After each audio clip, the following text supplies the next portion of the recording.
Hi മക്കളെ, എല്ലാവർക്കും സുഖല്ലേ? സെനിത്ത് അക്കാഡമിയുടെ പുതിയൊരു ക്ലാസ്സിലേക്ക് എല്ലാവർക്കും സ്വാഗതം. ഇന്ന് നമ്മളിവിടെ ഡിസ്കസ് ചെയ്യാൻ പോണത് സെക്കൻഡ് ഇയറിലെ പേപ്പർ 3 ഒരു ഇമ്പോർട്ടൻ്റ് ആയിട്ടുള്ള ഒരു ചാപ്റ്റർ ആണ്. അതായത് നമുക്കറിയാം സെക്കൻഡ് ഇയറിൽ നമുക്ക് പേപ്പർ 3 ഇതാണ് വരുന്നത്, 4 പോർഷൻസ് ആണ് വരുന്നത്. അതിൽ മെയിൻ ആയിട്ട് ഫസ്റ്റ് വരുന്നതാണ് ഫണ്ടമെന്റൽസ് ഓഫ് മാനേജ്മെന്റ്, പിന്നെ വരുന്നത് public health act, then local self government, പിന്നെ വരുന്നതാണ് പ്രോജക്ട് പ്രിപ്പറേഷൻ. ഈ 4 ടോപ്പിക്കുകളിൽ ഏറ്റവും ഇമ്പോർട്ടൻറ്റ്, അതായത് നിങ്ങൾക്ക് മാർക്ക് കൂടുതൽ വരാൻ ചാൻസ് വരുന്നത് ഫണ്ടമെന്റൽസ് ഓഫ് മാനേജ്മെന്റ് ആണ്. ഏകദേശം ഒരു 50% നിങ്ങൾക്ക് മാർക്ക് അതിൽ നിന്നായിരിക്കും വരിക.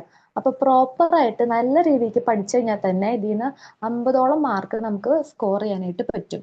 അതേപോലെ രണ്ടാമത്തെ പബ്ലിക് ഹെൽത്ത് ആക്ട് നിങ്ങൾക്ക് 30% വരാം. ലോക്കൽ സെൽഫ് ഗവൺമെന്റിനും പ്രൊജക്ട് പ്രിപ്പറേഷനും നിങ്ങൾക്ക് 10 വെച്ചാണ് വരുന്നത്. അപ്പോൾ നമുക്ക് ഫണ്ടമെന്റൽസ് ഓഫ് മാനേജ്മെന്റ് ആണ് ഏറ്റവും ഇമ്പോർട്ടൻ്റ് ആയിട്ട് നമുക്ക് പഠിക്കേണ്ടത്.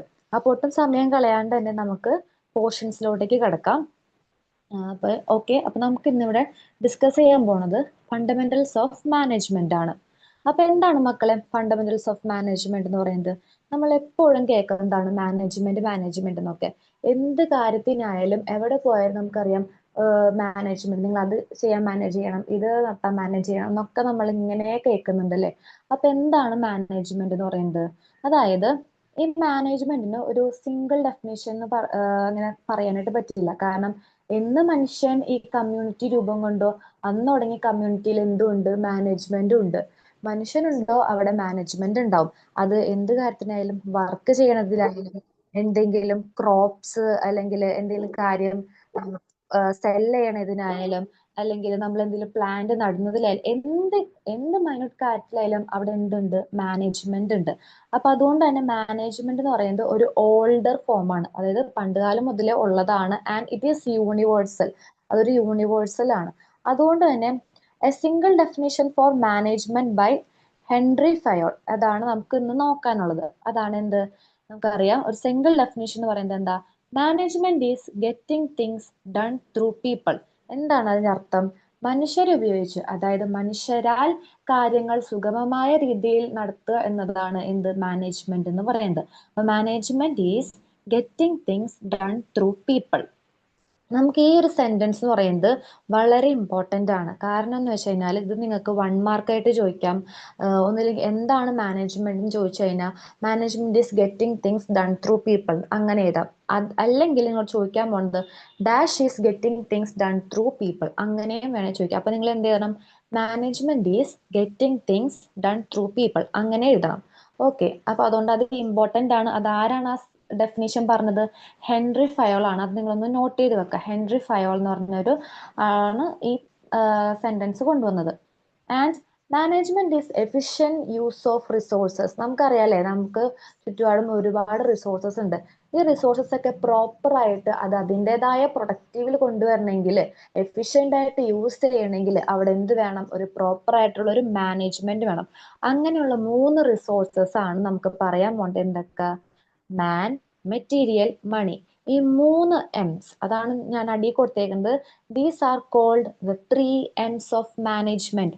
എന്താണ് 3 എംസ് ഓഫ് മാനേജ്മെന്റ് എന്ന് ചോദിച്ചു കഴിഞ്ഞാൽ മാൻ, മെറ്റീരിയൽ, മണി ഇമ്പോർട്ടന്റ് ആണ്. ഈ 3 വേർഡുകളാണ് നമ്മൾ ഈ എൻറ്റയർ ചാപ്റ്ററിൽ നമ്മൾ പഠിക്കാൻ പോകുന്നത്. എന്തൊക്കെയാണ്? മാൻ, മെറ്റീരിയൽ ആൻഡ് മണി. അപ്പൊ ഇമ്പോർട്ടന്റ് ആണ് കേട്ടോ.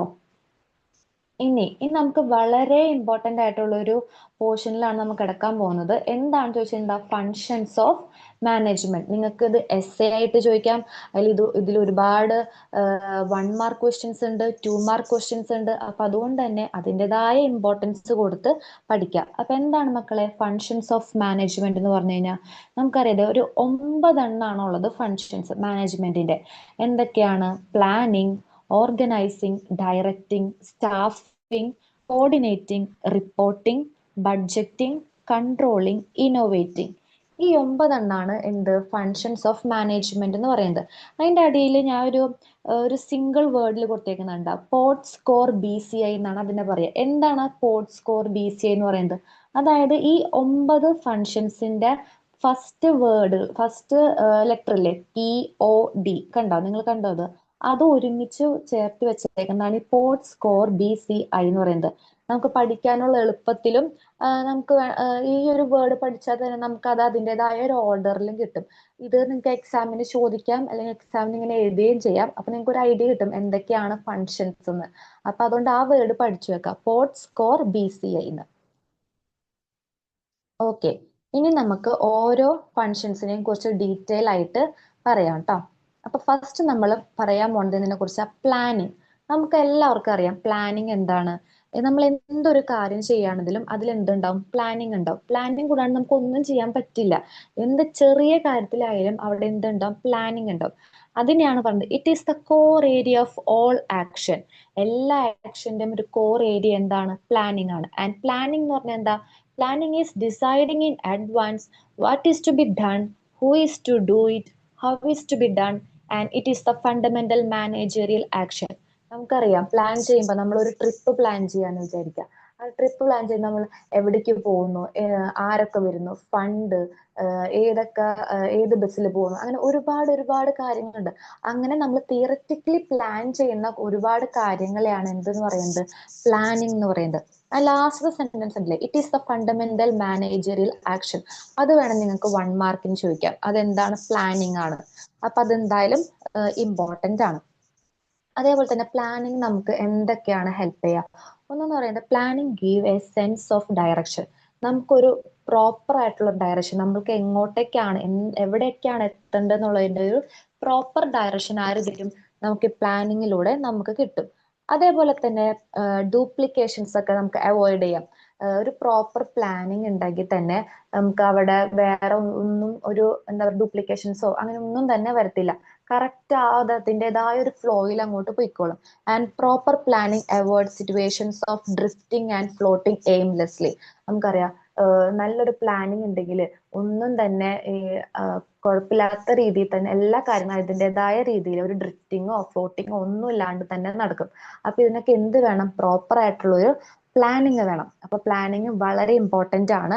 And steps of planning. Steps എന്താ, നമുക്കറിയാം പ്ലാനിങ്ങിന് നമുക്ക് ചുമ്മാ ഒരു പ്ലാനിങ് ചെയ്താൽ പോരാ. അപ്പൊ അതിന് അതിൻ്റെതായ സ്റ്റെപ്പുകൾ ഉണ്ട്. നമ്മുടെ മാനേജ്മെന്റിൽ പ്ലാനിങ്ങിന് അതിൻ്റെതായ സ്റ്റെപ്സ് ഉണ്ട്.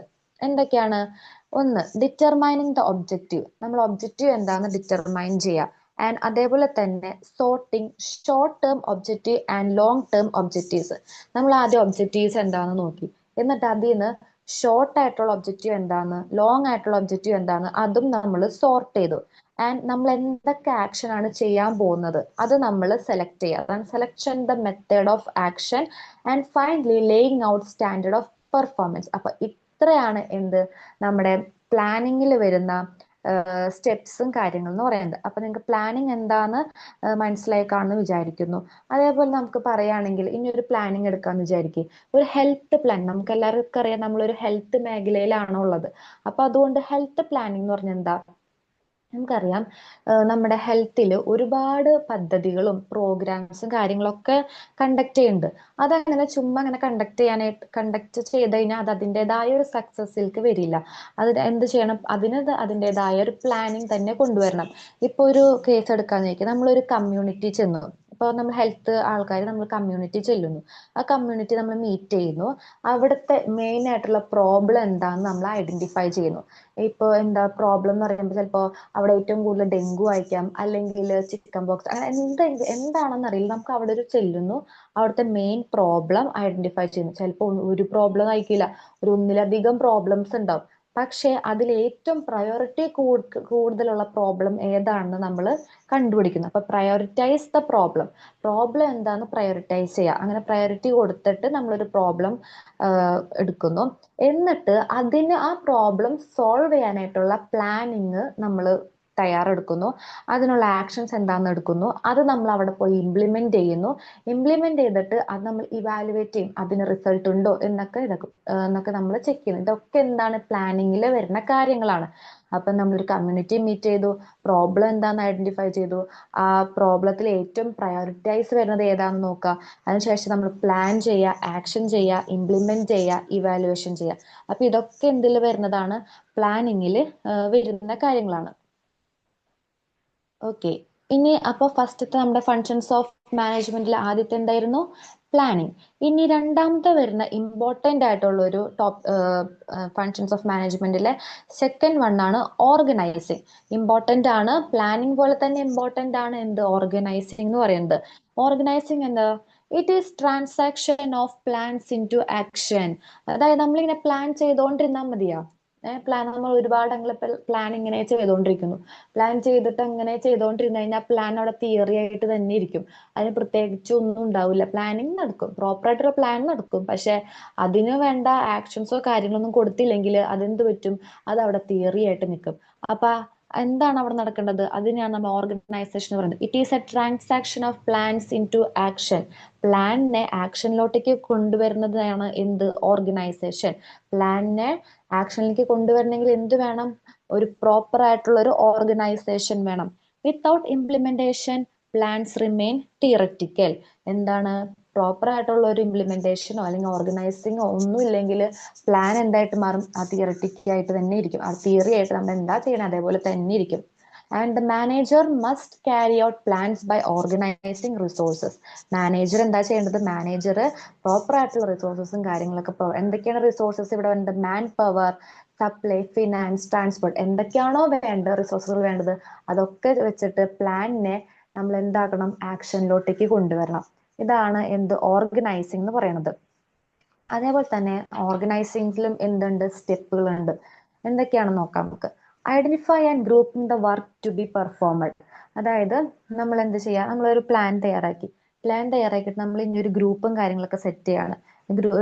വർക്ക് എവിടേക്കാണ് ചെയ്യേണ്ടത്, വർക്ക് ആർക്കൊക്കെയാണ് കൊടുക്കേണ്ടത്, അങ്ങനെ ചെയ്യണമെങ്കിൽ ഒരു ഗ്രൂപ്പ് വേണം. ആൻഡ് അതാണ് നമ്മൾ ആദ്യം ചെയ്യേണ്ടത്. And dedicating authority and responsibility. എന്താണ് അത്? നമുക്കറിയാം, നമുക്കൊരു കാര്യം ചെയ്യാൻ അതിന് അതോറിറ്റി ഉണ്ടാവും, റെസ്പോൺസിബിലിറ്റി ആയിട്ടുള്ള ആൾക്കാരുണ്ടാവും. അപ്പോൾ അവർക്ക് അതിൻ്റെതായ കാര്യങ്ങളൊക്കെ പ്രൊവൈഡ് ചെയ്യുക. അതേപോലെ പ്രോപ്പർ കമ്മ്യൂണിക്കേഷൻസ് നിലനിർത്തുക. അതിന് അതുപോലെ തന്നെ എന്തൊക്കെ വേണം? മെറ്റീരിയൽസ് വേണമെങ്കിൽ മെറ്റീരിയൽസ്, ഫണ്ട്, ഇതെല്ലാം എന്താണ്? ഈ ഓർഗനൈസിങ്ങിലാണ് വരുത്തുന്നത്. അപ്പൊ എന്തൊക്കെയാണ്? Identify and grouping the work to be performed, dedicating authority and responsibility, channels of communications to work together effectively, allocations of materials and fund. അപ്പൊ ഇൻ ഷോർട്ട് എന്താണ് ഓർഗനൈസിംഗ് എന്ന് പറയുന്നത്? എന്താ? നമ്മൾ ഒരുപാട് ആക്ടിവിറ്റീസുകൾ ഒരുമിച്ച് ബ്ലെൻഡ് ചെയ്ത് കൊണ്ടുവരുന്നതാണ് എന്ത്? Organising. Organising involves grouping of activities necessary to accomplish plans and goals. നമ്മുടെ പ്ലാൻസും ഗോൾസും അത് അതിൻ്റെതായ സക്സസ്സിൽ എത്തിക്കണമെങ്കിൽ ഒരുപാട് ആക്ടിവിറ്റീസും കാര്യങ്ങളൊക്കെ എന്തൊക്കെയാണോ വേണ്ടത് അതെല്ലാം കൊണ്ടുവരണം. അതാണ് ഓർഗനൈസിങ്. നമ്മളൊരു പ്രോപ്പർ ഓർഗനൈസേഷൻ ഇല്ലെങ്കിൽ നമ്മുടെ എന്താ പറയാ പ്ലാൻസ് അത് അതിൻ്റെതായ രീതിയിൽ നടക്കില്ല. Without efficient organising no management can function smoothly. Proper ആയിട്ടുള്ള ഒരു ഓർഗനൈസിങ് ഇല്ലെങ്കിൽ അവിടെ എന്ത് പറ്റും? മാനേജ്മെന്റ് അത് അതിൻ്റെതായ സ്മൂത്ത് ആയിട്ട് പോകത്തില്ല. അപ്പൊ പ്ലാനിങ്ങിന്റെ ഒപ്പം തന്നെ ഇമ്പോർട്ടന്റ് ആണ് എന്ത്? ഓർഗനൈസിങ് എന്ന് പറയുന്നത്. നമ്മൾ ആദ്യം എന്താ പഠിച്ച? പ്ലാനിങ് പഠിച്ചു. രണ്ടാമത് എന്ത് നോക്കി? ഓർഗനൈസിങ് നോക്കി. നമുക്ക് മനസ്സിലായി എന്ന് തോന്നുന്നു എന്താണ് പ്ലാനിങ് ആൻഡ് എന്താണ് ഓർഗനൈസിങ് എന്നുള്ളത്. ഇനി മൂന്നാമതാണ് നമ്മൾ പഠിക്കാൻ പോകുന്നത് ഡയറക്റ്റിംഗ്. അപ്പൊ നമ്മൾ മൂന്നാമത് എന്താണ് പഠിക്കാൻ പോകുന്നത്? ഡയറക്റ്റിംഗ്. അപ്പൊ ഡയറക്റ്റിംഗ് എന്ന് പറയുന്നത് എന്താ? Directing is deciding what is to be done in a situation and guiding people. Okay, നമ്മൾ പ്ലാൻ ചെയ്തു, നമുക്ക് അതിന് വേണ്ട കാര്യങ്ങൾ, റിസോഴ്സസ്, എല്ലാ കാര്യങ്ങളും നമ്മൾ കൊണ്ടുവന്നു. ഇനി നമ്മൾ എന്താ ചെയ്യാൻ പോണേ? വർക്ക് ചെയ്യുന്ന ആൾക്കാരുണ്ടാവും, അവർക്ക് നമ്മൾ പ്രോപ്പർ ആയിട്ടുള്ള കാര്യങ്ങൾ പറഞ്ഞു കൊടുക്കുക. പ്രോപ്പർ ആയിട്ട് എന്താ പറയുക, ഡയറക്റ്റ് ചെയ്യുക. അവരെ ഇന്ന കാര്യങ്ങൾ നിങ്ങൾ ഇന്ന ചെയ്യും എന്നുള്ളത് കറക്റ്റ് ആയിട്ട് അവർക്ക് കൊടുത്താലാണ് ഇത് സ്മൂത്ത് ആയിട്ട് പോകുള്ളൂ. അപ്പൊ directing is deciding what is to be done in a situation. ഒരു സിറ്റുവേഷൻ വരുമ്പോൾ അത് എങ്ങനെയാണ് ചെയ്യേണ്ടതെന്ന് നമുക്ക് അവര് പറഞ്ഞു കൊടുക്കുക, നമ്മുടെ വർക്കേഴ്സിന് മനസ്സിലാക്കി കൊടുക്കുക. അതേപോലെ തന്നെ നമ്മുടെ വർക്കേഴ്സിനെ ഗൈഡ് ചെയ്യുക, ഇതിങ്ങനെയൊക്കെയാണ് ചെയ്യേണ്ടതെന്ന്. And the primary task of any management is maintaining effective functioning of an organization. എന്താണ്? ഏതൊരു മാനേജ്മെന്റിന്റെ ആയാലും എന്താണ് പ്രൈമറി ടാസ്ക് എന്ന് പറയുന്നത്? എന്താ? ഓർഗനൈസേഷൻ നല്ല സ്മൂത്ത് ആയിട്ട് കൊണ്ടുപോവുക എന്നതാണ്. അപ്പൊ ഇതിന് നമ്മൾ പറഞ്ഞു, for that the manager has to influence people through the following sub functions. ഞാൻ പറഞ്ഞു നമ്മുടെ വർക്കേഴ്സിനെ പ്രോപ്പറായിട്ട് ഗൈഡ് ചെയ്യണം. അങ്ങനെ പ്രോപ്പറായിട്ട് ഗൈഡ് ചെയ്യുമ്പോൾ നമ്മൾ എപ്പോഴും ഈ പറയണ പോലെ അവരെ ഒന്നില്ലെങ്കിൽ നല്ല രീതിക്ക്, അല്ലെങ്കിൽ ഭയങ്കര സ്മൂത്ത് ആയിട്ട്, അല്ലെങ്കിൽ അവർക്ക് കമാൻഡ് പോലെ കൊടുത്താലാണ് അവർക്ക് അതിൻ്റെതായ രീതിയിൽ നടക്കുള്ളൂ. അപ്പൊ നമുക്ക് കുറച്ച് കാര്യങ്ങളുണ്ട്. എന്തൊക്കെയാണ്? ഒന്ന് കമാൻഡ്, രണ്ട് കമ്മ്യൂണിക്കേഷൻ, ലീഡർഷിപ്പ്, മോട്ടിവേഷൻ. എന്ന് പറയുന്നത് എന്താ? കമാൻഡ്. കമാൻഡ് എന്ന് പറയുന്നത് എന്താ? പ്രോപ്പർ ആയിട്ടുള്ള ഒരു ഇൻസ്ട്രക്ഷൻ ആൾക്കാരുടെ കൊടുക്കുക. അത് കമാൻഡ് പോലെ കൊടുത്താലായിരിക്കും എന്താ അതിൻ്റെതായ റിസൾട്ട് കിട്ടത്തുള്ളൂ. അതേപോലെ തന്നെ കമ്മ്യൂണിക്കേഷൻ നല്ല രീതിയിലേക്ക്, അതായത് നമ്മുടെ ഇപ്പം ഒരു ഓർഗനൈസേഷന്റെ റൂൾസ് ഉണ്ടാവും, റെഗുലേഷൻസ് ഒക്കെ ഉണ്ടാവും. അതൊക്കെ അതിൻ്റെതായ രീതിയിൽ നല്ല രീതിയിൽ കമ്മ്യൂണിക്കേഷൻ ചെയ്ത് കൊടുത്താലാണ് ഒരു പ്രോപ്പർ ഡിസിപ്ലിനിൽ ഓർഗനൈസേഷൻ മൂവ് ആവത്തുള്ളൂ. അപ്പൊ എന്താണ്?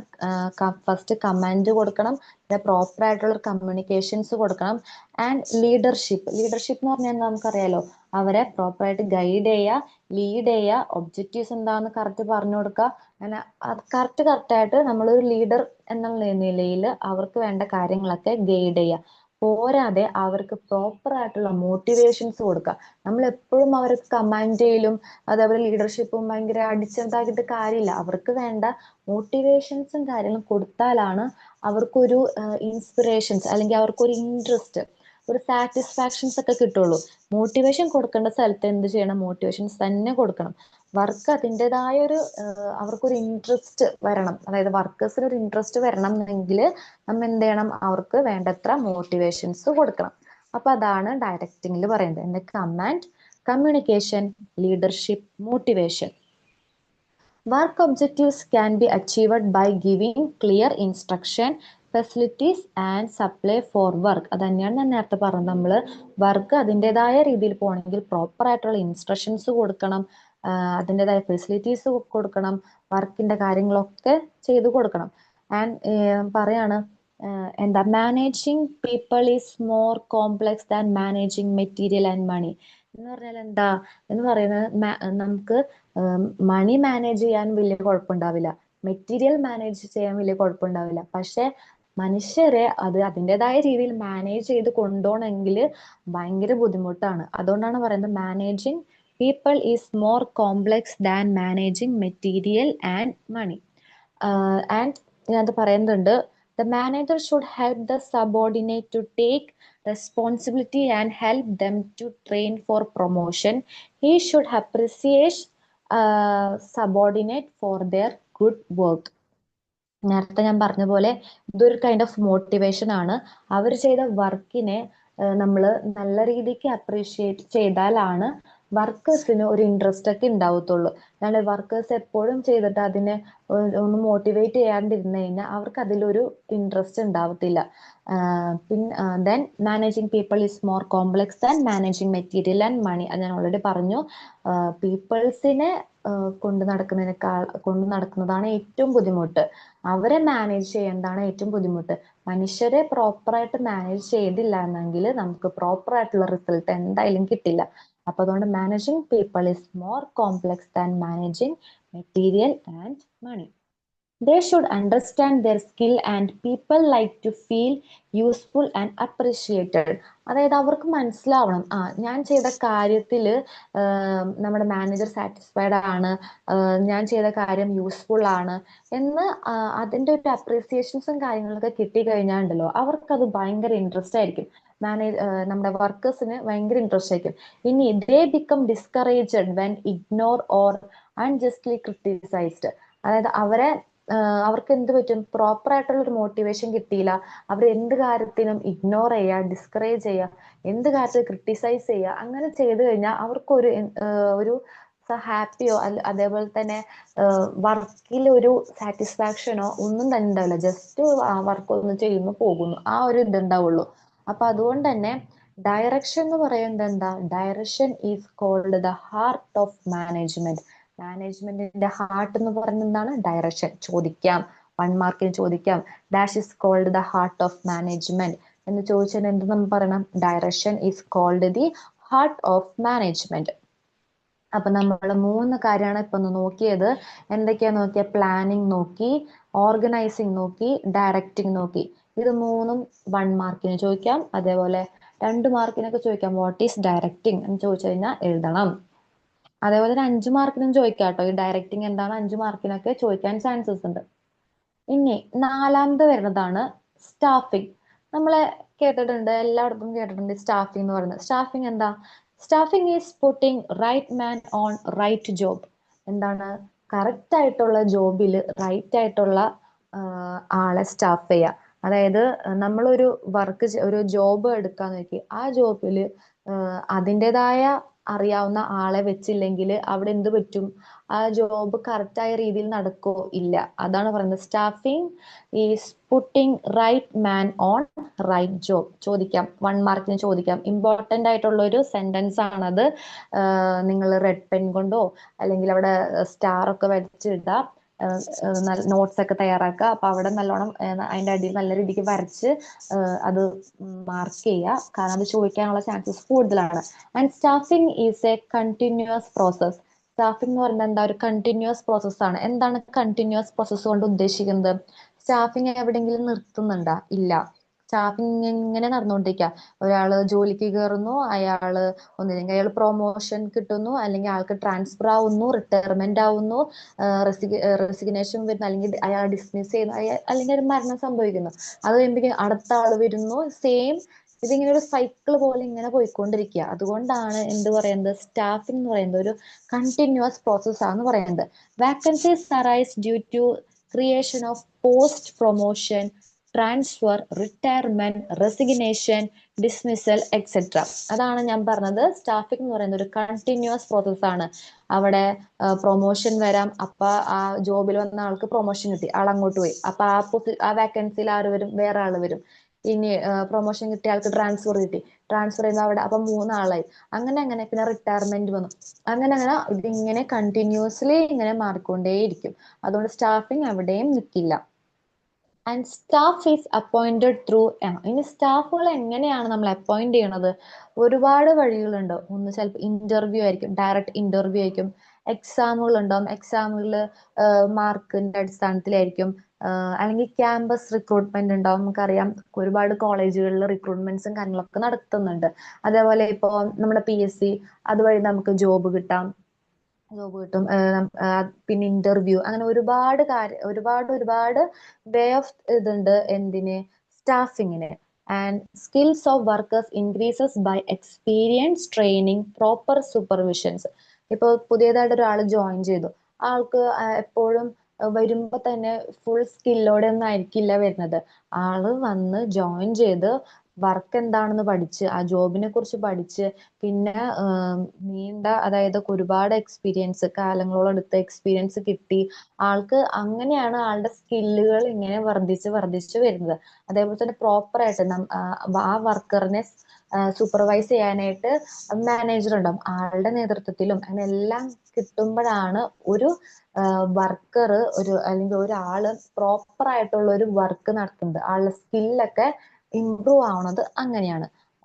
ആൻഡ് നമുക്കറിയാം 2 കൈൻഡ് ഓഫ് ട്രെയിനിങ് ആണ് പറയുന്നത്. ഒന്ന് orientation training and in service training. എന്താണ് ഓറിയന്റേഷൻ ട്രെയിനിങ് എന്ന് പറയുന്നത്? ഓറിയന്റേഷൻ ട്രെയിനിങ് എന്ന് പറയുന്നത് it is given to a beginning of a job. അതായത് നമുക്കറിയാം ഒരു ജോബ്, നമ്മൾ ഒരാൾ ഒരു ജോബ് കിട്ടി വർക്കിലേക്ക് വരാന്ന് വിചാരിക്കും, ജോബിൽ കിട്ടി വരാണ്. അപ്പൊ നമുക്ക് ഒന്നും അറിയത്തില്ല.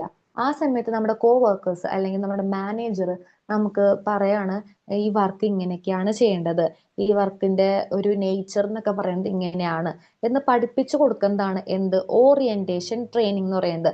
അതായത് ജോബ് കിട്ടണതിന് മുന്നല്ല, ജോബ് കിട്ടിയ ശേഷം വർക്കിലോട്ടേക്ക് കിടക്കുന്നതിന് മുന്നേ പഠിപ്പിച്ചു കൊടുക്കുന്നതാണ് എന്ത്? Orientation training. ഇനി എന്താണ് ഇൻ സർവീസ് ട്രെയിനിങ് എന്ന് പറയുന്നത്? ഇൻ സർവീസ് ട്രെയിനിങ് എന്ന് പറയുന്നത് നമ്മുടെ ഓൾറെഡി ജോബിൽ ഇരിക്കുന്ന ഒരാൾക്ക് ആളുടെ എന്താണ് പറയുന്നത്, വർക്ക് ഒന്നും കൂടി അപ്ഡേറ്റ് ചെയ്യാനും ഓരോരോ കാര്യങ്ങൾ പറയുമ്പോൾ അത് അതിൻ്റെതായ രീതി നടത്താനും സർവീസിൽ ഇരിക്കുമ്പോൾ തന്നെ കൊടുക്കുന്നതാണ് എന്ത്? ഇൻ സർവീസ് ട്രെയിനിങ് എന്ന് പറയുന്നത്. അപ്പൊ എന്തൊക്കെയാണ്? ഒന്ന് orientation training and second one is in service training. അപ്പൊ സ്റ്റാഫിംഗ് എന്താണെന്ന് മനസ്സിലായി കാണുമല്ലോ. അപ്പൊ നമ്മൾ എന്തൊക്കെ പഠിച്ചു? ഒന്ന് പ്ലാനിങ് എന്താണെന്ന് പഠിച്ചു, ഓർഗനൈസിങ് എന്താണ് പഠിച്ചു, ഡയറക്റ്റിംഗ് പഠിച്ചു, സ്റ്റാഫിംഗ് എന്താന്ന് പഠിച്ചു. ഇനി നമുക്ക് വരുന്ന അടുത്തൊരു ഇമ്പോർട്ടൻ്റ് ആയിട്ടുള്ള ഒരു ഫങ്ഷൻ ആണ് കോഓർഡിനേറ്റിംഗ്. കോർഡിനേറ്റിംഗ് എന്ന് പറഞ്ഞാൽ എന്താ? Coordinating is Inter relating various activities done for the achievement of an objective. ഒരു ഒബ്ജക്റ്റീവ് അത് അതിൻ്റെതായ സക്സസ്സിൽ എത്തണമെങ്കിൽ ഒരുപാട് ആക്ടിവിറ്റീസ് ഒക്കെ ഇന്റർ റിലേറ്റ് ചെയ്യണം, ബ്ലെൻഡ് ചെയ്യേണ്ടി വരും. അവിടെ നിന്ന് നമുക്ക് ഒരുപാട് കാര്യങ്ങൾ ബ്ലെൻഡ് ചെയ്തിട്ട് അതിൻ്റെയൊക്കെ കോർഡിനേഷൻ വെച്ചിട്ടായിരിക്കും ഒരു ഒബ്ജക്റ്റീവ് അത് അതിൻ്റെതായ സക്സസ്സിൽ എത്തണത്. Coordinations deals with the task of blending of all activities for achieving goals. അതാ ഞാൻ പറഞ്ഞത്, ഒരുപാട് കാര്യങ്ങൾ ബ്ലെൻഡ് ചെയ്തിട്ടായിരിക്കും, ഒരുപാട് ആക്ടിവിറ്റീസ് ബ്ലെൻഡ് ചെയ്തിട്ടായിരിക്കും ഒരു ഗോൾ അല്ലെങ്കിൽ ഒരു ഒബ്ജക്റ്റീവും കാര്യങ്ങളൊക്കെ നമ്മൾ അച്ചീവ് ചെയ്യണത്. ഇപ്പൊ അതിനൊരു എക്സാമ്പിൾ ആയിട്ട് പറയുകയാണെങ്കിൽ ഇപ്പൊ ഓർക്കസ്ട്രയിൽ എന്ന് പറയുമ്പോൾ ഒരുപാട് എന്താ പറയാ ഇൻസ്ട്രുമെന്റ്സും കാര്യങ്ങളൊക്കെ ഉണ്ട്. ആ ഇൻസ്ട്രുമെന്റ്സ് ഇപ്പോ എല്ലാം കൂടി ഒരുമിച്ച് ചേരുമ്പോഴാണ് എന്ത് പറയുന്നത്, അതൊരു ഓർക്കസ്ട്ര ആയിട്ട് മാറുന്നത്. അപ്പൊ ഈ കോർഡിനേറ്റിങ്ങിനെ നമ്മൾ ഓർക്കസ്ട്ര ആയിട്ടാണ് കമ്പയർ ചെയ്യുന്നത്. Coordinations can be compare to an orchestra. കാരണം എന്താ, ഓർക്കസ്ട്ര എന്ന് പറയുമ്പോൾ ഒരുപാട് ഇൻസ്ട്രുമെന്റ്സ് ഉണ്ട്. ആ ഇൻസ്ട്രുമെന്റ്സ് എല്ലാം കൂടി ചേർന്നാലാണ് ആ ഒരു പ്രോഗ്രാം അത് അതിൻ്റെതായ സക്സസ്സിൽ എത്തുകയുള്ളൂ, അതിൻ്റെതായ ഭംഗിയിൽ വരുത്തുള്ളൂ. ആൻഡ് അപ്പൊ അതുകൊണ്ട് നമുക്ക് ചിലപ്പോൾ ചോദിക്കാം കോർഡിനേറ്റിങ്ങിനെ എന്ത് വെച്ചിട്ടാണ് കമ്പയർ ചെയ്യേണ്ടത്. നമ്മൾ എന്ത് പറയുന്നത്, ഓർക്കസ്ട്ര വെച്ചിട്ട്. A good manager should maintain coordination among people, their activities and communications. ഒരു ഗുഡ് മാനേജർ എന്തായിരിക്കണം, ഷുഡ് മെയിൻറ്റെയിൻ ദ കോർഡിനേഷൻ, അതായത് പീപ്പിളുകൾ തമ്മിൽ, അതായത് അവിടെയുള്ള വർക്കേഴ്സ് തമ്മിൽ ഒരു പ്രോപ്പർ കോർഡിനേഷൻസ് ഉണ്ടായിരിക്കണം. അവരുടെ ആക്ടിവിറ്റീസിനെ കുറിച്ചായാലും കമ്മ്യൂണിക്കേഷൻസിനെ കുറിച്ച് ഇതെല്ലാം ആരും നോക്കണം. ഒരു മാനേജറുടെ ഡ്യൂട്ടിയാണ്. അത് അതിൻ്റെതായ പ്രോപ്പർ രീതിയിൽ കൊണ്ടുപോയാലാണ് എന്തുണ്ടാവുക, ആ ഒരു നമ്മുടെ ഒബ്ജക്റ്റീവ് സക്സസ്സിലോട്ടേക്ക് എത്തുള്ളൂ. അല്ലെങ്കിൽ നമ്മൾ എന്താണോ പ്ലാൻ ചെയ്തേക്കുന്നത് അത് ആക്ഷനിലോട്ടേക്ക് എത്തുള്ളൂ. അപ്പൊ കോർഡിനേറ്റിംഗ് ഒരു ഇമ്പോർട്ടൻ്റ് ആയിട്ടുള്ള ഒരു ഫങ്ഷൻ ആണ്, പഠിക്കണം കേട്ടോ. ആൻഡ് അത് എന്തിനെ വെച്ചാണ് കമ്പയർ ചെയ്യുന്നത്, ഓർക്കസ്ട്ര. ഓക്കെ, അപ്പൊ നമ്മൾ 5 ഫങ്ഷൻസ് ആണ് ഇപ്പൊ നോക്കിയത്. പ്ലാനിങ്, ഡയറക്റ്റിംഗ്, പിന്നെ എന്താണ് അതിന്റെ ഇടയിൽ ഓർമ്മ പഠിച്ചല്ലോ, organizing, directing, staffing and coordination. Important ആണ് കേട്ടോ. നല്ല രീതിക്ക് പഠിച്ചാലാണ് അത് കിട്ടുള്ളൂ. നിങ്ങൾക്ക് ഇത് എസ്സേ ആയിട്ടൊക്കെ ചോദിക്കാം. അപ്പോൾ ഇത് എഴുതാനൊക്കെ അറിയണം. ചിലപ്പോൾ നമുക്ക് അർത്ഥം അല്ലെങ്കിൽ ഒക്കെ മീനിങ് ഒക്കെ അറിയായിരിക്കും, പക്ഷെ നമ്മളത് പേപ്പറിൽ എഴുതി വരുമ്പോൾ ചിലപ്പോൾ വേറെ എന്തെങ്കിലുമൊക്കെ ആയിട്ട് മാറിപ്പോകും. അപ്പൊ അതുകൊണ്ട് നമ്മൾ അർത്ഥം നോക്കി നോക്കി തന്നെ വേണം പഠിക്കണമെങ്കിലും എഴുതാനായിട്ട് കറക്റ്റ് നല്ല രീതിക്ക് പഠിക്കാം കേട്ടോ. And the sixth one is reporting.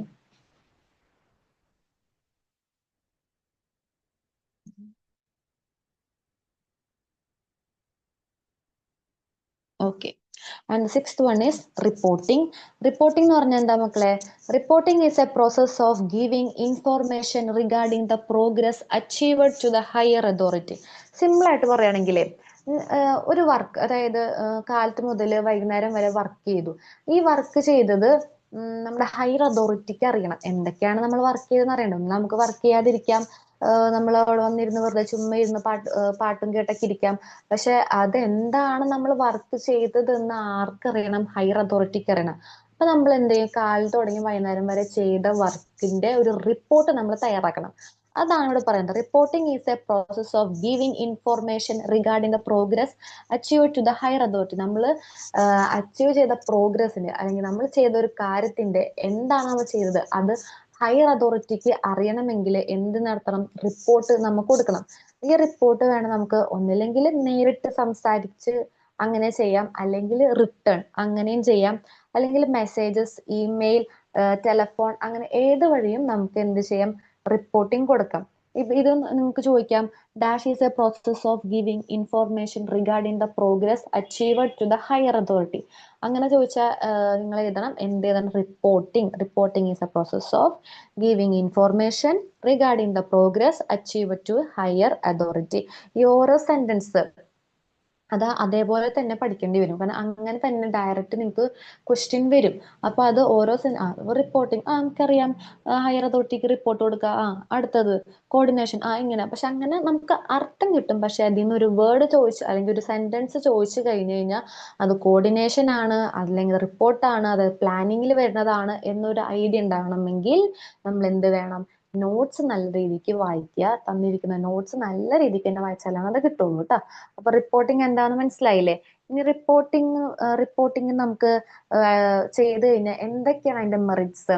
നമുക്ക് അതായത് ഹയർ അതോറിറ്റിക്ക് ആയിരിക്കും അതിന്റെ മെറിറ്റ്സ് വരിക. കാരണം എന്തൊക്കെ കാര്യങ്ങളാണ് അച്ചീവ് ചെയ്തതെന്ന് ഹയർ അതോറിറ്റിക്ക് മനസ്സിലാവും. അല്ലെങ്കിൽ പ്രോഗ്രാമിൽ എന്തെങ്കിലും വർക്കേഴ്സ് ഉഴപ്പ് വരുത്തിയിട്ടുണ്ടോ, അല്ലെങ്കിൽ ആരെങ്കിലും എന്തെങ്കിലും ടൈം വെറുതെ വേസ്റ്റ് ചെയ്തിട്ടുണ്ടോ എന്നൊക്കെ മനസ്സിലാക്കാനായിട്ട് പറ്റും.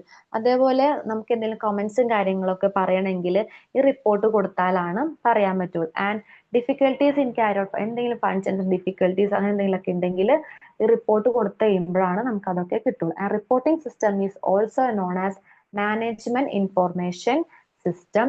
Reporting system is most useful to higher level of management. അപ്പൊ ചോദിക്കുകയാണ് റിപ്പോർട്ടിംഗ് ആർക്കാണ് ഏറ്റവും കൂടുതൽ യൂസ്ഫുൾ എന്ന് ചോദിച്ചു കഴിഞ്ഞാൽ വർക്കേഴ്സിന് ഒന്ന് എഴുതി വെക്കരുത്. ആർക്കാണ്? Higher levels of management. അവർക്കാണ്, ഹയർ അതോറിറ്റീസിനാണ് എന്ത് വേണം? അവർക്കാണ് എന്ത് വേണ്ടത്? വർക്കേഴ്സ് ചെയ്തിരിക്കുന്ന കാര്യം റിപ്പോർട്ടായിട്ട് കൊടുക്കേണ്ടതും അത് അറിയേണ്ടതും ആർക്കാണ്? ഹയർ അതോറിറ്റീസിനാണ്. എന്നാലാണ് അവർക്ക് അത് അറിഞ്ഞിട്ട് വേണം ബാക്കി കാര്യങ്ങൾ എന്തൊക്കെയാണ് നിങ്ങൾക്ക് ഇനി ഇങ്ങനെ ചെയ്താൽ നിങ്ങളുടെ സ്കിൽസ് ഇമ്പ്രൂവ് ആവും, ഇങ്ങനെ ചെയ്താൽ നമുക്ക് ടൈം മാനേജ് ചെയ്യാം, അങ്ങനെ പറഞ്ഞു കൊടുക്കാനും ചെയ്യാനായിട്ടൊക്കെ പറ്റുള്ളൂ. അപ്പൊ റിപ്പോർട്ടിംഗ് ഇമ്പോർട്ടന്റ് ആണ്. ആൻഡ് നമുക്ക് ഇനി അടുത്ത് എന്താ വരുന്നത്? ബഡ്ജറ്റിംഗ്. ബഡ്ജറ്റ് നമുക്ക് എപ്പോഴും കേൾക്കാറുള്ള ഒരു ടേം ആണല്ലേ ബഡ്ജറ്റ് എന്ന് പറയുന്നത്. ഒരു ട്രിപ്പ് പോണതിന് നമ്മൾ ബഡ്ജറ്റ് ഇടും. അല്ലെങ്കിൽ നമ്മൾ എന്തൊരു കാര്യം ചെയ്യാനാണെങ്കിലും പൈസ ഉള്ള കാര്യങ്ങളാണ് അതിനൊരു ബഡ്ജറ്റ്, നമ്മളൊരു ബഡ്ജറ്റ് തീരുമാനിച്ചിട്ട് ഇപ്പൊ ഒരു ഫോൺ വാങ്ങിക്കാൻ ചോദിക്കുക. അപ്പൊ ഫോൺ വാങ്ങിക്കുകയാണ്, അപ്പൊ ഫ്രണ്ട് ചോദിക്കുകയാണ്, എടാ നിന്റെ ബഡ്ജറ്റ് എത്രയാ ചോദിക്കണം. അപ്പൊ അവൻ പറയും എനിക്കൊരു 18K അല്ലെങ്കിൽ ഒരു 20K അല്ലെങ്കിൽ ഒരു 30K ഒക്കെ ഒരു ഫോണാണ് എടുക്കേണ്ടത്. അപ്പൊ നമ്മൾ ഡെയിലി യൂസ് ചെയ്യുന്ന ടേമുകളാണ് ഈ പറഞ്ഞുകൊണ്ടിരിക്കുന്നത്. എന്താണ് ബഡ്ജറ്റ്? അതാ ടീച്ചർ പറഞ്ഞ അത് തന്നെയാണ് ബഡ്ജറ്റ്. നമ്മൾ ഫ്യൂച്ചർ ഒരു എസ്റ്റിമേറ്റ് ആണ്. ഒരു സിമ്പിൾ ടേം പറയുകയാണെങ്കിൽ ഫ്യൂച്ചർ എസ്റ്റിമേറ്റ് ആണ്. ഇപ്പൊ ഫോൺ വാങ്ങിക്കാനായിട്ട് നമ്മൾ വിചാരിക്കണം, അത് ഫ്യൂച്ചർ ആണ്. അപ്പൊ ആ ഫ്യൂച്ചർ നടത്തണമെങ്കിൽ അവിടെ ഒരു ബഡ്ജറ്റ് വേണം. അതാണ് എന്ത് ബഡ്ജറ്റിംഗ് എന്ന് പറയുന്നത്. അപ്പൊ budgeting is forecast expressed in financial term. Financial അതായത് പൈസേനെ നമ്മളൊരു ഒരു ടേമിൽ യൂസ് ചെയ്യുന്നതാണ് എന്ത് ബഡ്ജറ്റ് എന്ന് പറയുന്നത്. Budget can be defined as an estimator of future needs arranged in an orderly basis covering all the activities for a definite period of time. അപ്പൊ എന്താണ് പറയുന്നത്? ഒരു പീരീഡ് ഓഫ് ടൈമിൽ നമുക്ക് ഇന്നൊരു കാര്യം അച്ചീവ് ചെയ്യണമെങ്കിൽ നമ്മളൊരു ബഡ്ജറ്റ് ഇടും. നമ്മളൊരു ഒരു പൈസ അവിടെ ഫിക്സ് ചെയ്യും. അതിനെയാണ് എന്തെന്ന് പറയുന്നത്? ബഡ്ജറ്റ് എന്ന് പറയുന്നത്. ഫോർ വേറൊരു എക്സാമ്പിൾ പറയുകയാണെങ്കിൽ ഒരു വീട് പണിയാന്ന് വിചാരിക്കും. ഒരു വീട് പണിയുമ്പോൾ നമ്മൾ വീട് പണിഞ്ഞുകൊണ്ടിരിക്കുമ്പോഴായിരിക്കില്ല നമ്മൾ ബഡ്ജറ്റ് ഇടുക. നമ്മൾ ഏകദേശം പ്ലാനിങ് തയ്യാറാക്കുന്നതിന് മുന്നേ തന്നെ നമ്മുടെ മൈൻഡിൽ നമുക്കറിയാലോ നമ്മുടെ ഫിനാൻഷ്യൽ സ്റ്റാറ്റസ് എന്താണെന്ന് നമുക്കറിയായിരിക്കുമല്ലോ. അപ്പൊ നമ്മുടെ അതിൽ ഒതുങ്ങുന്ന പൈസയെ നമുക്ക് അഫോർഡ് ചെയ്യാനായിട്ട് പറ്റുള്ളൂ. ഒരു 25 ലക്ഷത്തിന്റെ വീട് എനിക്ക് ഓക്കെ ആണ്. അപ്പൊ അതാണ് എന്തെന്ന് പറയുന്നത്? ബഡ്ജറ്റ്. ഫ്യൂച്ചർ നീഡിന് വേണ്ടി നമ്മൾ ഇപ്പോഴേ പ്ലാൻ ചെയ്യുന്നതാണ് എന്ത്? ബഡ്ജറ്റ് എന്ന് പറയുന്നത്. Budget is a financial plan. It's help to measure the output of the coming year. ഇനി വരാൻ പോകുന്ന വർഷത്തിന്റെ ഔട്ട്പുട്ട് നമുക്ക് മെഷർ ചെയ്യാൻ ഹെൽപ്പ് ചെയ്യുന്നതാണ് എന്ത്? ബഡ്ജറ്റ് എന്ന് പറയുന്നത്. ചോദിക്കാം കേട്ടോ, ഇത് നിങ്ങൾക്ക് എക്സാമിന് ചോദിക്കാം. 2 മാർക്കിന് ചോദിക്കാം, 1 മാർക്കിന് ചോദിക്കാം, ഡാഷ് ഒക്കെ ഇട്ട് ചോദിക്കാം. നല്ല രീതിക്ക് പഠിക്കാം കേട്ടോ. ബഡ്ജറ്റിംഗ് ഒക്കെ സിമ്പിൾ ആണ്. പക്ഷെ ഓരോ സെന്റൻസ് ആയിട്ട് ചോദിക്കുമ്പോൾ നിങ്ങൾ അത് ബഡ്ജറ്റിൽ വരുന്നതാണെന്നുള്ളൊരു ഐഡിയ നിങ്ങൾക്ക് ഉണ്ടാവണം. കാരണം ഇപ്പൊ ചോദിക്കണം dash is a financial plan എന്നൊക്കെ ചോദിച്ചു കഴിഞ്ഞാൽ അത് ബഡ്ജറ്റ് ആണെന്നുള്ളൊരു ഐഡിയ ഉണ്ടാവണമെങ്കിൽ നമ്മൾ നോട്ട്സ് നല്ല രീതിക്ക് വായിക്കാം കേട്ടോ. ഇനി അടുത്തത് എന്താ? കൺട്രോളിങ്. അടുത്തെന്താണ്? Controlling. Controlling is checking the current performance against predetermined standard in the plan. Controlling is measuring and corrective device of management. It is a continuous process. അപ്പൊ എന്താണ് കൺട്രോളിംഗ് എന്ന് പറയുന്നത്? Controlling is checking the current performance. അതായത് നമ്മുടെ current ഇപ്പൊ എന്താണ് ഒരു work ചെയ്യാൻ തന്നു, ആ വർക്ക് ഞാൻ ചെയ്തു, എന്നിട്ട് മാനേജർ ഒന്ന് നോക്കാണ് ആ ചെയ്ത വർക്കും മുന്നേ ഓൾറെഡി ചെയ്ത് വെച്ച വർക്കും തമ്മിൽ ഓക്കെ ആണോ, അല്ലെങ്കിൽ നേരത്തെ ചെയ്ത് വെച്ച കാര്യം തമ്മിൽ സെറ്റ് ആണോ. എനിക്ക് വേണമെങ്കിൽ ഇപ്പൊ ചെയ്ത വർക്ക് ചുമ്മാ ലാഘവത്തോടെ ചെയ്യാം, ഒരു അഡ്ജസ്റ്റ്മെന്റിലൊക്കെ കൊടുക്കാം. പക്ഷെ മുന്നേ ഓൾറെഡി അത് വേറെ ആൾ അങ്ങനെ ചെയ്തിട്ടുണ്ടോ, അല്ലെങ്കിൽ മുൻ ചെയ്ത ആള് അത് അതിൻ്റെ അടിപൊളിയായിട്ടായിരിക്കും ചെയ്തേക്കുന്നത്, അതേപോലെ തന്നെയാണോ എന്നൊക്കെ ചെക്ക് ചെയ്യലാണ് എന്ത് controlling. Controlling is checking the current performance against predetermined standard in the plan, and controlling is the measuring and corrective devices of management. ഇതെന്ന് പറയുന്നതാണ് ഒരു കണ്ടിന്യൂസ് പ്രോസസ് ആണ്. And setting standard for the desired performance, comparison of current performance with actual standard. Correct ശരിക്കുള്ള ആക്ച്വലായിട്ട് ഒരു work set ചെയ്തിട്ടുണ്ടാവും, അത് വെച്ചിട്ട് compare ചെയ്യും. ഞാൻ ചെയ്ത വർക്ക് കറക്റ്റ് തന്നെയാണോ എന്ന് ആര് കമ്പയർ ചെയ്യും? മാനേജർ കമ്പയർ ചെയ്യും. And taking corrective action. ഇനി അതിൽ എന്തെങ്കിലും കുഴപ്പങ്ങളൊക്കെ ഉണ്ടെങ്കിൽ ആര് നോക്കും? അത് മാനേജർ പറഞ്ഞു കൊടുക്കും, ഇതിങ്ങനെയല്ല കേട്ടോ, ഇതിങ്ങനെ ചെയ്താലാണ് കുറച്ചും കൂടി ഇമ്പ്രൂവ്മെന്റ് ആക്കാനായിട്ട് പറ്റുള്ളൂ.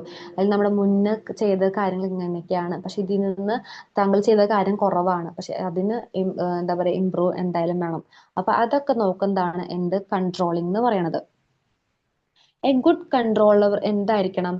ഒരു ഗുഡ് ഇനി മെറിറ്റ്സ് ഓഫ് കൺട്രോളിങ് അതാണ് പറയണത്. A good control must be timely, simple, minimal, continuous and flexible. അതായത് എന്തായിരിക്കണം? ഒരു ഗുഡ് കൺട്രോൾ എന്ന് പറയുമ്പോൾ കറക്റ്റ് ടൈമിലി ആയിരിക്കണം, അതേപോലെ തന്നെ സിമ്പിൾ ആയിരിക്കണം, മിനിമൽ ആയിരിക്കണം, കണ്ടിന്യൂസ് ആയിരിക്കണം, ഫ്ലെക്സിബിൾ ആയിരിക്കണം. ആൻഡ് ഇതൊക്കെ നിങ്ങൾക്ക് എക്സാമിന് വരാം, ചോദിക്കാൻ നല്ല രീതിക്ക് പഠിക്കാം കേട്ടോ. അപ്പൊ കൺട്രോളിങ് എന്താണെന്ന് മനസ്സിലായെന്ന് തോന്നുന്നു. ഇനി നമുക്ക് അടുത്തത് എന്താണ് നോക്കേണ്ടത്? അടുത്തത് വരുന്നതാണ് ഇന്നോവേറ്റിംഗ്. ഇതിന്റെ ലാസ്റ്റ് ഫങ്ഷൻ ആണ്. ഓക്കെ, ലാസ്റ്റ് ഫങ്ഷൻ ആണ് നമ്മുടെ ഫങ്ഷൻസ് ഓഫ് മാനേജ്മെന്റിന്റെ ലാസ്റ്റ് ഫങ്ഷൻ ആണ് എന്ത്? ഇന്നോവേറ്റിംഗ് എന്ന് പറയുന്നത്. അപ്പൊ ഏതാ ഇന്നോവേറ്റിംഗ്? എന്താ? A good manager is always an innovator. ഒരു ഗുഡ് മാനേജർ എന്താണ്? ഒരു ഓൾവേസ് ഗുഡ് ഇന്നോവേറ്റർ ആയിരിക്കും.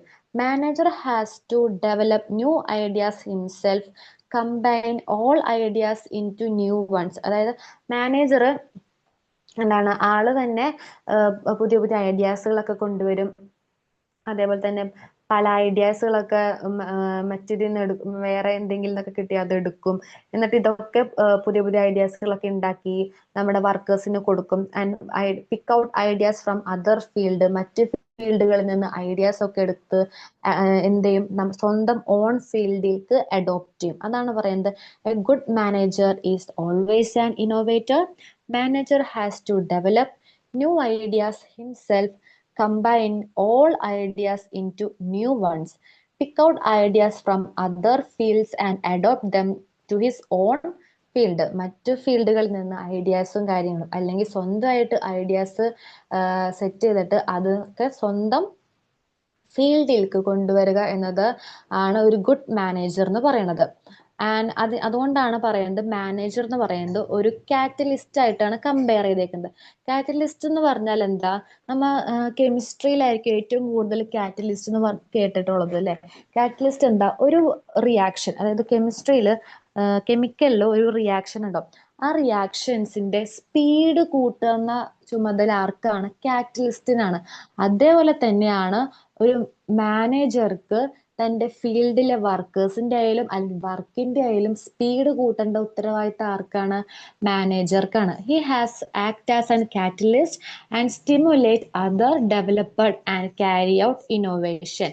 Management is a creative task. അപ്പൊ അതുകൊണ്ട് പറയുന്നത് വർക്കേഴ്സിന് മാത്രമല്ല, മാനേജർക്കായാലും എന്താ പറയാ, ഒരു ക്രിയേറ്റീവ് ഉണ്ടെങ്കിൽ മാത്രമാണ് എന്ത് ഒരു സ്വന്തം വർക്കേഴ്സിനെ ആയാലും അത് അതിൻ്റെതായ റിസൾട്ടിലേക്ക് കൊണ്ടുവരാൻ പറ്റുള്ളൂ. അതുകൊണ്ടാണ് മാനേജറിനെ എന്തായിട്ട് കണക്ട് ചെയ്യുന്നത്? കാറ്റലിസ്റ്റ് ആയിട്ട് കണക്ട് ചെയ്യുന്നത്. ഇതിൽ നിന്ന് നിങ്ങൾക്ക് ഒരുപാട് ക്വസ്റ്റ്യൻസ് വരാം. അപ്പൊ manager, a good manager is always a dash എന്ന് ചോദിച്ചു കഴിഞ്ഞാൽ എന്ത് ചെയ്യണം? ഇന്നോവേറ്ററിന് എഴുതണം. മാനേജറിനെ എന്തായിട്ടാണ് കണക്ട് ചെയ്യുന്നത്? കാറ്റലിസ്റ്റ് ആയിട്ടാണ് കണക്ട് ചെയ്യുന്നത്. അപ്പൊ ഇത്രയാണ് എന്ത് ഫങ്ഷൻസ് ഓഫ് മാനേജ്മെന്റ് എന്ന് പറയുന്നത്. All the functions of management is actually a circular process which is used to accomplish the result in an organization. അപ്പൊ എന്താ പറയുന്നത്? ഈ എല്ലാ ഫങ്ഷൻസും കൂടി ചേർന്നാൽ മാത്രമാണ് എന്താണ് നമ്മുടെ ഒരു ഓർഗനൈസേഷന്റെ റിസൾട്ട് അത് അതിൻ്റെതായ സക്സസിൽ എത്തണമെങ്കിൽ ഈ എല്ലാ ഫങ്ഷൻസ് ഓഫ് മാനേജ്മെന്റ് ഒത്തുചേരുമ്പോഴാണ്. അപ്പൊ എന്തൊക്കെയായിരുന്നു നമ്മൾ എത്ര എണ്ണം ഉണ്ടായിരുന്നു? 9 ഫങ്ഷൻസ് ഓഫ് മാനേജ്മെന്റ് ആയിരുന്നു. എന്തൊക്കെയാണെന്ന് ഓടിച്ച് പറയാം. ഒന്ന്, പ്ലാനിങ്, പ്രോപ്പർ ആയിട്ടുള്ള പ്ലാനിങ്ങും കാര്യങ്ങളും സെറ്റ് ചെയ്യണം. പ്ലാൻ എന്ന് പറയുന്നത് എന്താണ്? കോർ ഏരിയ ആണ്. ആൻഡ് രണ്ടാമത്തേണ് ഓർഗനൈസിങ്.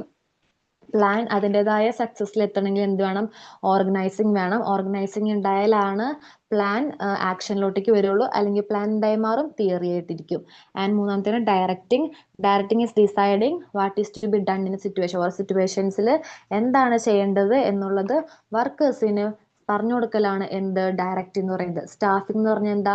കറക്റ്റ് പൊസിഷനിൽ കറക്റ്റ് ആളെ വെക്കുക, കറക്റ്റ് ജോബിൽ കറക്റ്റ് ആളെ വെക്കുക എന്നതാണ്, അഡോപ്റ്റ് ചെയ്യുക എന്നതാണ് സ്റ്റാഫിംഗ് എന്ന് പറയുന്നത്. ആൻഡ് അഞ്ചാമത്തെ കോർഡിനേഷൻ. കോർഡിനേഷൻ എന്ന് പറഞ്ഞാൽ എന്താ? പല പല ആക്ടിവിറ്റീസുകൾ ഇന്റർലേറ്റ് ചെയ്യുന്നതാണ് കോർഡിനേറ്റിംഗ്. ആറാമത്തെ എന്താ? റിപ്പോർട്ടിംഗ്. നമ്മൾ ചെയ്ത വർക്ക് ആർക്ക് റിപ്പോർട്ട് ചെയ്യണം? ഹയർ അതോറിറ്റീസിന് റിപ്പോർട്ട് ചെയ്യണം. And seventh one is budgeting. Budgeting എന്താ? ഒരു ഫിനാൻഷ്യൽ ടേം ആണ്.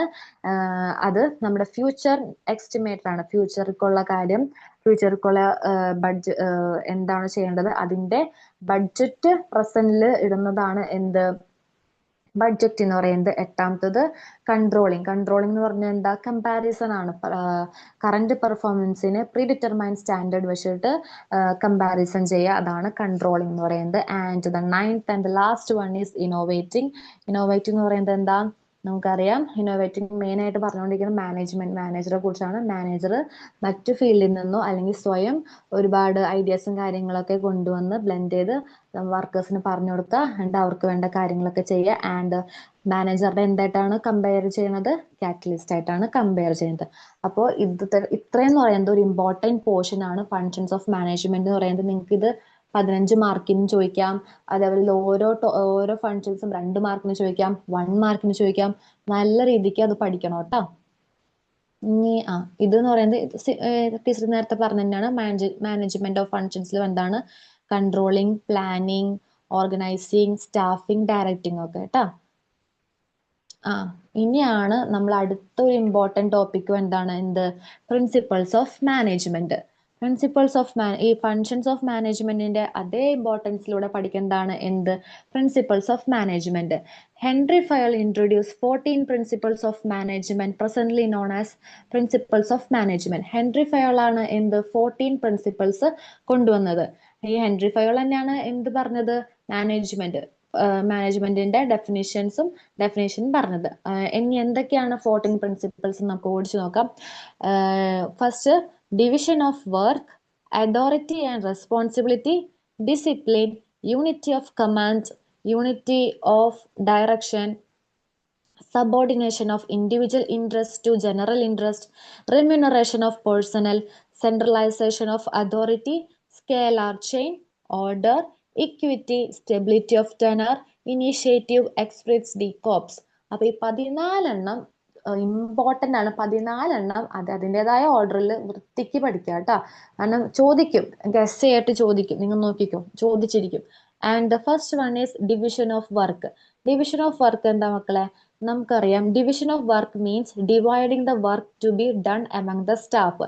സ്റ്റാഫുകൾക്ക് കൊടുക്കുക? വർക്ക് ഡിവൈഡ് ചെയ്ത് കൊടുക്കുക, അതാണ് ഡിവിഷൻ ഓഫ് വർക്ക്. ഇങ്ങനെ വർക്ക് ഡിവൈഡ് ചെയ്ത് കൊടുക്കുമ്പോൾ എന്താ നമുക്ക് കിട്ടുക? Ensure the quality of work. വർക്കിന്റെ ക്വാളിറ്റിനെ അത് നല്ല രീതിക്ക് എന്താ പറയാ ഓക്കെ ആക്കും. അതേപോലെ തന്നെ ടൈമും മാൻ പവറും സേവ് ചെയ്യും. എല്ലാവരുടെയും പാർട്ടിസിപ്പേഷൻസ് നമുക്ക് എൻഷുർ ചെയ്യാനായിട്ട് പറ്റും. ഒരാളെ കൊണ്ട് തന്നെ എല്ലാം ചെയ്യിക്കാൻ പറ്റില്ല. അങ്ങനെ ഒരാളെ കൊണ്ട് എല്ലാം ചെയ്യിച്ചാൽ അവിടെ ടൈം വേസ്റ്റ് ആണ്, മാൻ പവർ വേസ്റ്റ് ആണ്, പാർട്ടിസിപ്പേഷൻസ് വേസ്റ്റ് ആണ്. അപ്പൊ അതുകൊണ്ടാണ് ഓരോ വർക്കും ഓരോരുത്തർക്ക് അത് അതിൻ്റെതായ പ്രോപ്പർ രീതിയിൽ കൊടുത്തു കഴിഞ്ഞാൽ വർക്ക് അടിപൊളിയായിരിക്കും. ആൻഡ് രണ്ടാമത്തെയാണ് എന്ത് അതോറിറ്റി ആൻഡ് റെസ്പോൺസിബിലിറ്റി. എന്താണ് authority and responsibility? Authority is the power due to a position. ഒരു പൊസിഷനിലുള്ള പവറിനെയാണ് എന്ത് അതോറിറ്റി എന്ന് പറയുന്നത്. And it is the power to make decision. ആ പൊസിഷനിലുള്ള ആൾക്ക് എന്ത് ചെയ്യാൻ പറ്റും? ഒരു ഡിസിഷൻ എടുക്കാനായിട്ടുള്ള പവറും കൂടിയാണ് എന്ത് അതോറിറ്റി എന്ന് പറയുന്നത്. Authority is the power due to a position and it is the power to make decision. Important ആണ് ട്ടോ, അതൊക്കെ ചോദിക്കാം. And responsibility is the power of fulfilling one's obligation. And responsibility എന്ന് പറയുന്നത് ഒരു ആറ്റിറ്റ്യൂഡാണ്. നമുക്കൊരു കാര്യം തന്നു കഴിഞ്ഞാൽ, അല്ലെങ്കിൽ നമ്മളൊരു കാര്യം ചെയ്യാന്ന് പറഞ്ഞു കഴിഞ്ഞാൽ അത് ചെയ്തിരിക്കണം. ചെയ്യാൻ പറ്റുന്നില്ല എന്നാണെങ്കിൽ നമ്മൾ ആ കാര്യം ഏറ്റെടുക്കരുത്. അതിനെയാണ് റെസ്പോൺസിബിലിറ്റി എന്ന് പറയുന്നത്. നമുക്കൊരു വർക്ക് തന്നിട്ടുണ്ട്, നമ്മളതോ ചെയ്യാമെന്ന് പറയുകയാണെങ്കിൽ നമുക്കൊരു റെസ്പോൺസിബിലിറ്റി ഉണ്ട്, അത് ചെയ്യണം എന്നുള്ളത്. അതിൽ വേറെ ഒരു കൈൻഡ് ഓഫ് കമന്റ്സ് വേറെ ഒന്നുമില്ല. അപ്പൊ ഞാൻ നമുക്ക് ചെയ്യാൻ പറ്റില്ല എന്നാണെങ്കിൽ നമ്മളത് ഏറ്റെടുക്കാൻ നിൽക്കരുത്. And authority and responsibility go hand in hand.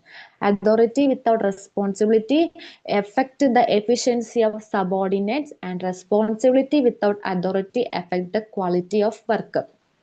അതായത് അതോറിറ്റിയും റെസ്പോൺസിബിലിറ്റി എന്ന് പറയുന്നത് രണ്ടും വേണം. അതോറിറ്റി മാത്രം ഉണ്ടായാൽ പോരാ, റെസ്പോൺസിബിലിറ്റി മാത്രം ഉണ്ടായാൽ പോരാ, രണ്ടും ഉണ്ടായാലാണ് കാര്യമുള്ളൂ.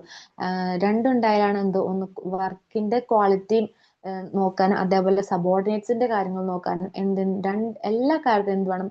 അതോറിറ്റിയും വേണം, അതേപോലെ തന്നെ റെസ്പോൺസിബിലിറ്റിയും വേണം. അപ്പൊ ആദ്യത്തെ എന്തായിരുന്നു? Division of work. രണ്ടാമത്തെ എന്താണ്? Authority and responsibility. മൂന്നാമത്തെ എന്താണ്? ഡിസിപ്ലിൻ. ഡിസിപ്ലിൻ എന്താ മക്കളെ? നമ്മൾ കേട്ട വേർഡുകളെ ഡിസിപ്ലിൻ എന്നൊക്കെ പറയുന്നത് ചെറുപ്പം മുതലേ കേൾക്കുന്നതാണല്ലേ, ഡിസിപ്ലിൻ. എന്താണത്? It is an agreement design to secure obedience. എന്താണ്? അനുസരണ അല്ലേ? നമ്മളൊരു ഒരു സ്ഥാപനത്തിൽ വർക്ക് ചെയ്യുകയാണെങ്കിൽ നമുക്ക് എന്ത് വേണം? ഒരു ഡിസിപ്ലിൻ വേണം. ഡിസിപ്ലിൻ ഇല്ലാത്തവരെ ഏതെങ്കിലും ജോബിനെ അപ്പോയിന്റ് ചെയ്യോ അല്ലെങ്കിൽ ഏതെങ്കിലും ഒരു സ്ഥാപനത്തിൽ ഇരുത്തില്ല. നമുക്ക് നമ്മുടെ ക്യാരക്ടർ ചിലപ്പോൾ നമുക്ക് ഡിസിപ്ലിൻ ഒന്നും ഉണ്ടാവില്ല, നമ്മളിങ്ങനെ അങ്ങനെ നടക്കുന്നതായിരിക്കും. പക്ഷെ നമ്മളൊരു വർക്കിൽ ഉൾപ്പെടാണ്, നമ്മളൊരു സ്ഥാപനത്തിൽ കയറുകയാണെങ്കിൽ അവർക്ക് അവരുടേതായ റൂൾസ് ആൻഡ് റെഗുലേഷൻസ് ഉണ്ടാവും. അത് പാലിക്കേണ്ട ഉത്തരവാദിത്തം ആർക്കുണ്ട്? വർക്കേഴ്സായ നമുക്കുണ്ട്. അതാണ് it is an agreement design to secure obedience. It must reveal throughout the organization for smooth running. Organization അതിൻ്റെതായ സ്മൂത്ത് ആയിട്ട് പോകണമെങ്കിൽ എന്ത് വേണം? ഡിസിപ്ലിൻ വേണം. And discipline request clear and fair instruction. അത് നിങ്ങൾ ഒരു റെഡ് പെന്നുകൊണ്ട് വരച്ചിട്ടോ നിങ്ങൾക്ക് ഉറപ്പായിട്ട് ചോദിച്ചിരിക്കും. Discipline request clear and fair instruction, good supervision. അപ്പൊ dash request clear and fair instruction ചോദിച്ചാൽ എന്ത് എഴുതണം? ഡിസിപ്ലിൻ എഴുതണം. നമുക്കറിയാം ഡിസിപ്ലിൻ എന്ന് പറയുന്നത് എന്താ ആൻസർ? നല്ലൊരു ആൻസറിന്റെ വേണം, അല്ലെങ്കിൽ ഇത് വേണമെന്നൊക്കെ നമുക്കറിയാം. അപ്പൊ നമുക്ക് അങ്ങനെ എഴുതാം. പക്ഷെ ഇങ്ങനെ ഒരു സെന്റൻസ് ചോദിക്കുകയാണ്, dash request clear and fair instruction, good supervision എന്നൊക്കെ ചോദിച്ചു കഴിഞ്ഞാൽ അത് ഡിസിപ്ലിനിൽ വരുന്ന സെന്റൻസ് ആണെന്ന് നമ്മൾ അറിഞ്ഞിരിക്കണം. അപ്പൊ അതാണ് ഡിസിപ്ലിൻ. അപ്പൊ എന്തൊക്കെ പഠിച്ചു? Division of work, authority and responsibility, discipline. ഇനി നാലാമത്തെ തന്നെയാണ്. എന്താ നാലാമത്തെ തന്നെ? Unity of command.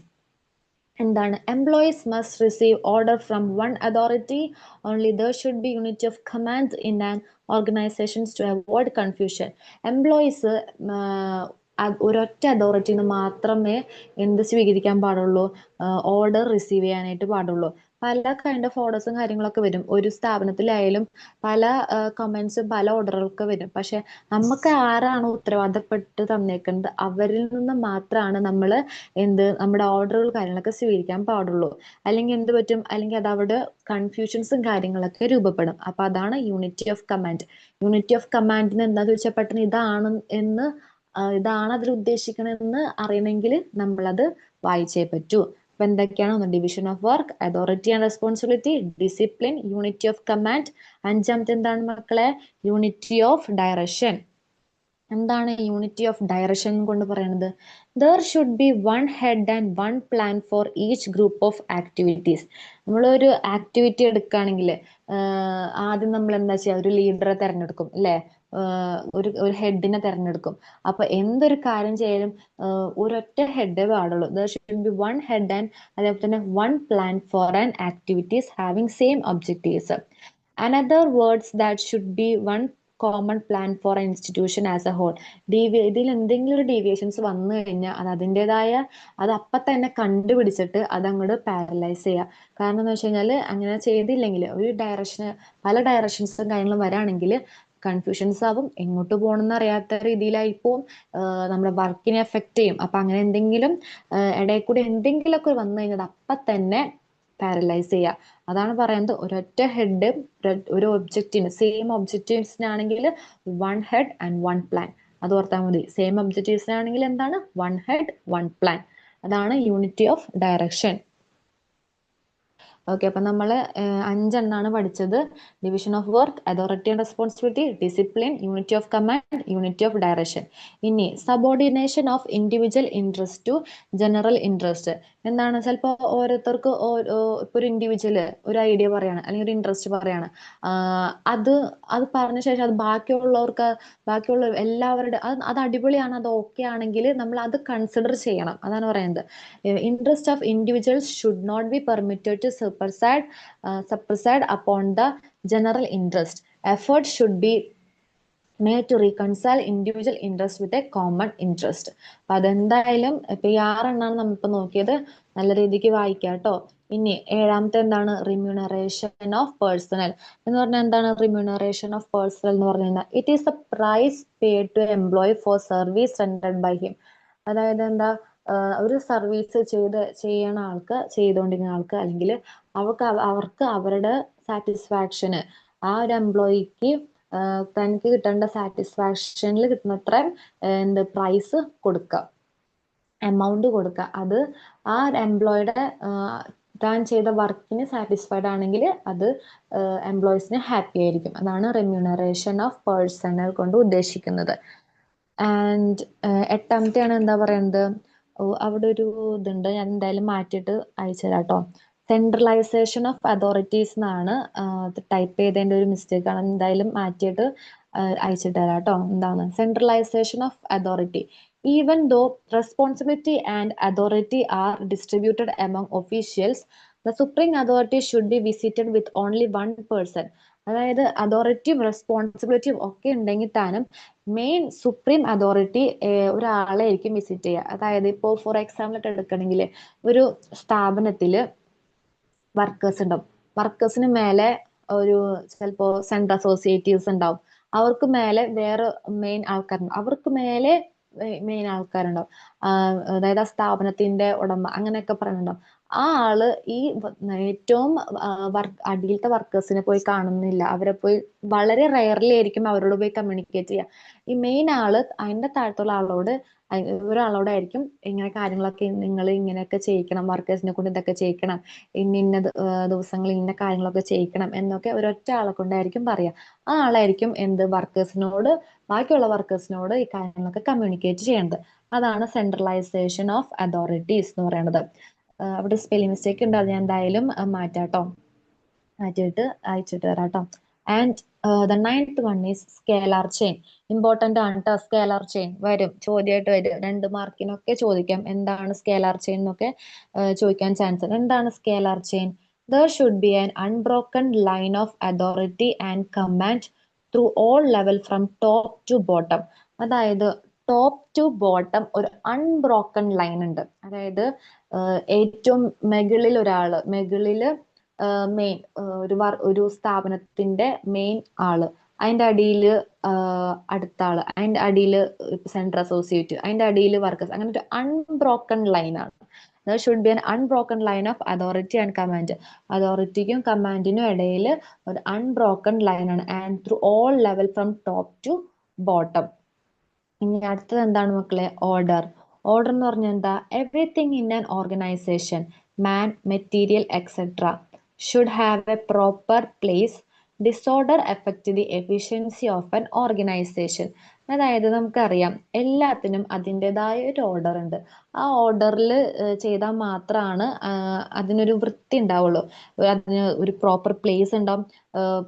ഇന്ന സാധനം ഇന്ന സ്ഥലത്ത് വെച്ചാലാണ് ശരിയാവത്തുള്ളൂ. അല്ലാണ്ട് തോന്നിയ പോലെ വെച്ച് കഴിഞ്ഞാൽ അതിന്റെ റിസൾട്ട് കിട്ടില്ല. അതാണ് പറയുന്നത് ഓർഡർ എന്ന് പറയുന്നത്. എവറിത്തിങ് ഇൻ ആൻ ഓർഗനൈസേഷൻ, മാൻ ആയാലും മെറ്റീരിയൽ ആയാലും പൈസ ആയാലും എന്തായാലും അത് അതിൻ്റെതായ പ്ലേസിൽ തന്നെ വെക്കണം. ഡിസോർഡർ എന്തിനെ എഫക്ട് ചെയ്യും? ഓർഗനൈസേഷനെ എഫക്ട് ചെയ്യും. അപ്പൊ ഇപ്പൊ നമ്മള് 10 നോക്കിയത്. എത്ര എണ്ണാണ്? 10. എന്തൊക്കെയാണ്? Division of work, authority and responsibility, discipline, unity of command, unity of direction, subordination, unity of subordination of individual interest to general interest, remuneration of personnel, centralization of authority, scalar chain order. 10 നോക്കി. ഇനി 4 കൂടിയാണ് നമുക്ക് നോക്കാനുള്ളത്. എന്താ നമുക്ക് നോക്കാം. 11 വരുന്നത് equity. Equity എന്താ? The manager should deal with all subordinate equally. Subordinate should treated with kindness and justice. എന്താണ് ഇക്വിറ്റി എന്ന് പറയുന്നത്? മാനേജർ എല്ലാവരെയും, ഒരുപാട് വർക്കേഴ്സ് ഉണ്ടാവും അല്ലെ, ഒരു സ്ഥാപനത്തിൽ ഒരുപാട് വർക്കേഴ്സ് ഉണ്ടാവും. വർക്കേഴ്സിനെ എല്ലാവരെയും പാർഷ്യാലിറ്റിയോടെ നോക്കി കഴിഞ്ഞു കഴിഞ്ഞാൽ ഇന്ന ആൾക്കാർക്ക്, എനിക്ക് ഇന്ന ആൾക്കാരെ ഇഷ്ടമുള്ളൂ, ഇന്ന ആൾക്കാരെ ഇഷ്ടമില്ല, ഇന്ന ആൾക്കാരോട് പ്രത്യേക പാർഷ്വാലിറ്റീസ്, അങ്ങനെയൊക്കെ നോക്കി കഴിഞ്ഞു കഴിഞ്ഞാൽ വർക്ക് അതിൻ്റെതായ സ്മൂത്തിങ്ങിൽ പോവോ? ഇല്ല. അപ്പൊ മാനേജർ എല്ലാ സബോർഡിനേറ്റ്സിനെയും ഈക്വലി ആയിട്ട് തന്നെ കാണാം. Manager should deals with the all subordinates equally. അതേപോലെ തന്നെ അവരോട് അതിൻ്റെതായ രീതിയിൽ തന്നെ നിൽക്കുകയും വേണം. അതാണ് subordinate should treated with kindness and justice. ഇനി 12 എന്താ? Stability of tenure. എന്താ stability of tenure? The worker should have stability of tenure. Employees should not be transferred or appointed unnecessarily. This adversely affect the efficiency of worker. എന്താണ് മക്കളെ? നമുക്കറിയാം stability of tenor എന്ന് പറഞ്ഞാൽ എന്താ? വർക്കേഴ്സിനെ തോന്നിയ പോലെ ഒന്നും ട്രാൻസ്ഫർ ചെയ്യാനോ അല്ലെങ്കിൽ അപ്പോയിന്റ് ചെയ്യാനോ ഒന്നും പറ്റത്തില്ല. ഒരു കാര്യം, അതായത് ഒരു വർക്ക് പഠിച്ച് നല്ല രീതിക്ക് പോവാണ്. മാനേജർക്ക് ആ ആൾ ഇഷ്ടമില്ലെന്ന് പറഞ്ഞ് മാറ്റി വേറെ ആളെ വെച്ച് കഴിഞ്ഞാൽ അപ്പൊ തന്നെ ആ വർക്ക് അവിടെ വീണു. വർക്ക് അവിടെ വീണു. അതുമാണ് പറയുന്നത്, വർക്കേഴ്സിനെ ട്രാൻസ്ഫർ ചെയ്യുമ്പോഴായാലും അപ്പോയിന്റ് ചെയ്യണത് തോന്നിയ പോലെ പറ്റില്ല. അതിൻ്റെതായ നെസസറി ഉണ്ടെങ്കിൽ മാത്രമാണ് പറ്റുക. അതാണ് സ്റ്റെബിലിറ്റി ഓഫ് ടെനർ എന്ന് പറയുന്നത്. ഇങ്ങനെ തോന്നിയ പോലെ ചെയ്ത് കഴിഞ്ഞാൽ അത് നമ്മുടെ വർക്കിനെ എഫക്ട് ചെയ്യും. വർക്കിൻ്റെതായ രീതിയിൽ നടക്കില്ല. ഇനി 13 initiative. It is one of the sign of intelligence and creativity. Managers should allow the subordinates to exercise their own initiative. അതായത് ഓരോരുത്തർക്ക് അവരുടേതായ ഇനീഷ്യേറ്റീവ്സ് ഉണ്ടാവും. അത് മാനേജർ ആയാലും ആരായാലും അത് അലോ ചെയ്യുന്നതാണ് പറയുന്നത്. ആൻഡ് 14 എന്താണ്? എക്സ്പ്രിറ്റ് ഡി കോപ്സ്. ഇത് ഒരു ഇമ്പോർട്ടൻറ്റ് ടേം ആണ്, ചോദിക്കും. ഇതെന്താണ്? ഒന്നുമില്ല, നമുക്ക് അറിയുന്ന കാര്യമാണ്. This refers to mutual understanding among members of an organization. ഒരു ഓർഗനൈസേഷനിലെ മെമ്പേഴ്സ് പരസ്പരം മ്യൂച്വൽ അണ്ടർസ്റ്റാൻഡിങ്ങിലൂടെ പോകണം. അല്ലാണ്ട് അവിടെ നിന്ന് ഇവിടെ നിന്നൊക്കെ ഓരോന്ന് പറഞ്ഞ് തല്ലുണ്ടാക്കി ഒരു അണ്ടർസ്റ്റാൻഡിങ്ങിൽ പോയില്ലെങ്കിൽ വർക്ക് വീഴും അവിടെ. And unity among the staff is A foundation of success. എന്തൊക്കെ ചെയ്താലും, എന്ത് കാര്യങ്ങളൊക്കെ ചെയ്താലും യൂണിറ്റി എന്ന് പറയുന്ന സാധനം ഇല്ലെങ്കിൽ വർക്ക് വീണു, അവിടെ സക്സസ് ഉണ്ടാവില്ല. അതുകൊണ്ടാണ് പറയണത്, എന്ത് സ്ഥാപനമായാലും എന്ത് കാര്യം ചെയ്യണമായാലും എത്ര വർക്കേഴ്സ് ഉണ്ടോ ആ വർക്കേഴ്സ് തമ്മിൽ ഒരു യൂണിറ്റി ഉണ്ടാവണം. നമുക്കൊരു എക്സാമ്പിൾ എടുക്കുന്ന ഒരു സ്കൂൾ ഒരു ക്ലാസ് എടുക്കാതെ തന്നെ ആ ക്ലാസ്സിലെ പിള്ളേരായിട്ട് ഒരു യൂണിറ്റി ഇല്ലെങ്കിൽ ആ ക്ലാസ് എങ്ങനെയെങ്കിലും ഒന്ന് ഫൈനലായി തീർന്നു പോയാൽ മതി എന്നുള്ള ഒരു ചിന്തയായിരിക്കും വരാം. പകരം ഒരു യൂണിറ്റി അവിടെ കൊണ്ടുവരാണെങ്കിൽ, ഒരു യൂണിറ്റി ഉണ്ടെങ്കിൽ ആ വിഷമായിരിക്കും. എന്തോ അയ്യോ തീരാൻ പോവല്ലോ, അതിനൊരു വിഷമായിരിക്കും. ആൻഡ് എന്ത് കാര്യങ്ങളായാലും അത് അതിൻ്റെതായ സക്സസിൽ എത്തിക്കാനായിട്ട് യൂണിറ്റി കൊണ്ട് സാധിക്കും. അപ്പൊ ഇത്രയാണ് എന്ത് പ്രിൻസിപ്പിൾസ് ഓഫ് മാനേജ്മെന്റിൽ വരുന്ന കാര്യം. ഇമ്പോർട്ടന്റ് ആണ്. പ്രിൻസിപ്പിൾസ് ഓഫ് മാനേജ്മെന്റ് ആരാ പറഞ്ഞത്? Henry Fayol. 14 ഉള്ളത്. ആൻഡ് ആ 14 പഠിക്കുക. അതിൽ മെയിൻ ആയിട്ട് ഈ എക്സ്പ്രിറ്റ് ഡി കോപ്സ് ഒക്കെ പുതിയ ടേംസ് ഒക്കെയാണ്. അതൊക്കെ നല്ല രീതിക്ക് ചോദിക്കാനുള്ള ചാൻസസ് ആണ്. അപ്പൊ അതെന്തായാലും പഠിക്കണം കേട്ടോ. ഇത് എന്ന് പറയുന്നത് വായിച്ചു നോക്കുക. ഇപ്പൊ ഈ പറഞ്ഞ 14 എണ്ണം തന്നെയാണ് ഇതിൽ കൊടുത്തേക്കണത് കേട്ടോ. ആൻഡ് ഇനി എന്താണ്? Levels of management. Levels of management, അതായത് എന്താ levels of management? There are different levels of management. They are top level management, intermediate level management, middle level management. അതായത് പറയുന്നത് ടോപ്പ് ലെവൽ മാനേജ്മെന്റ് എന്ന് പറഞ്ഞാൽ എന്താ?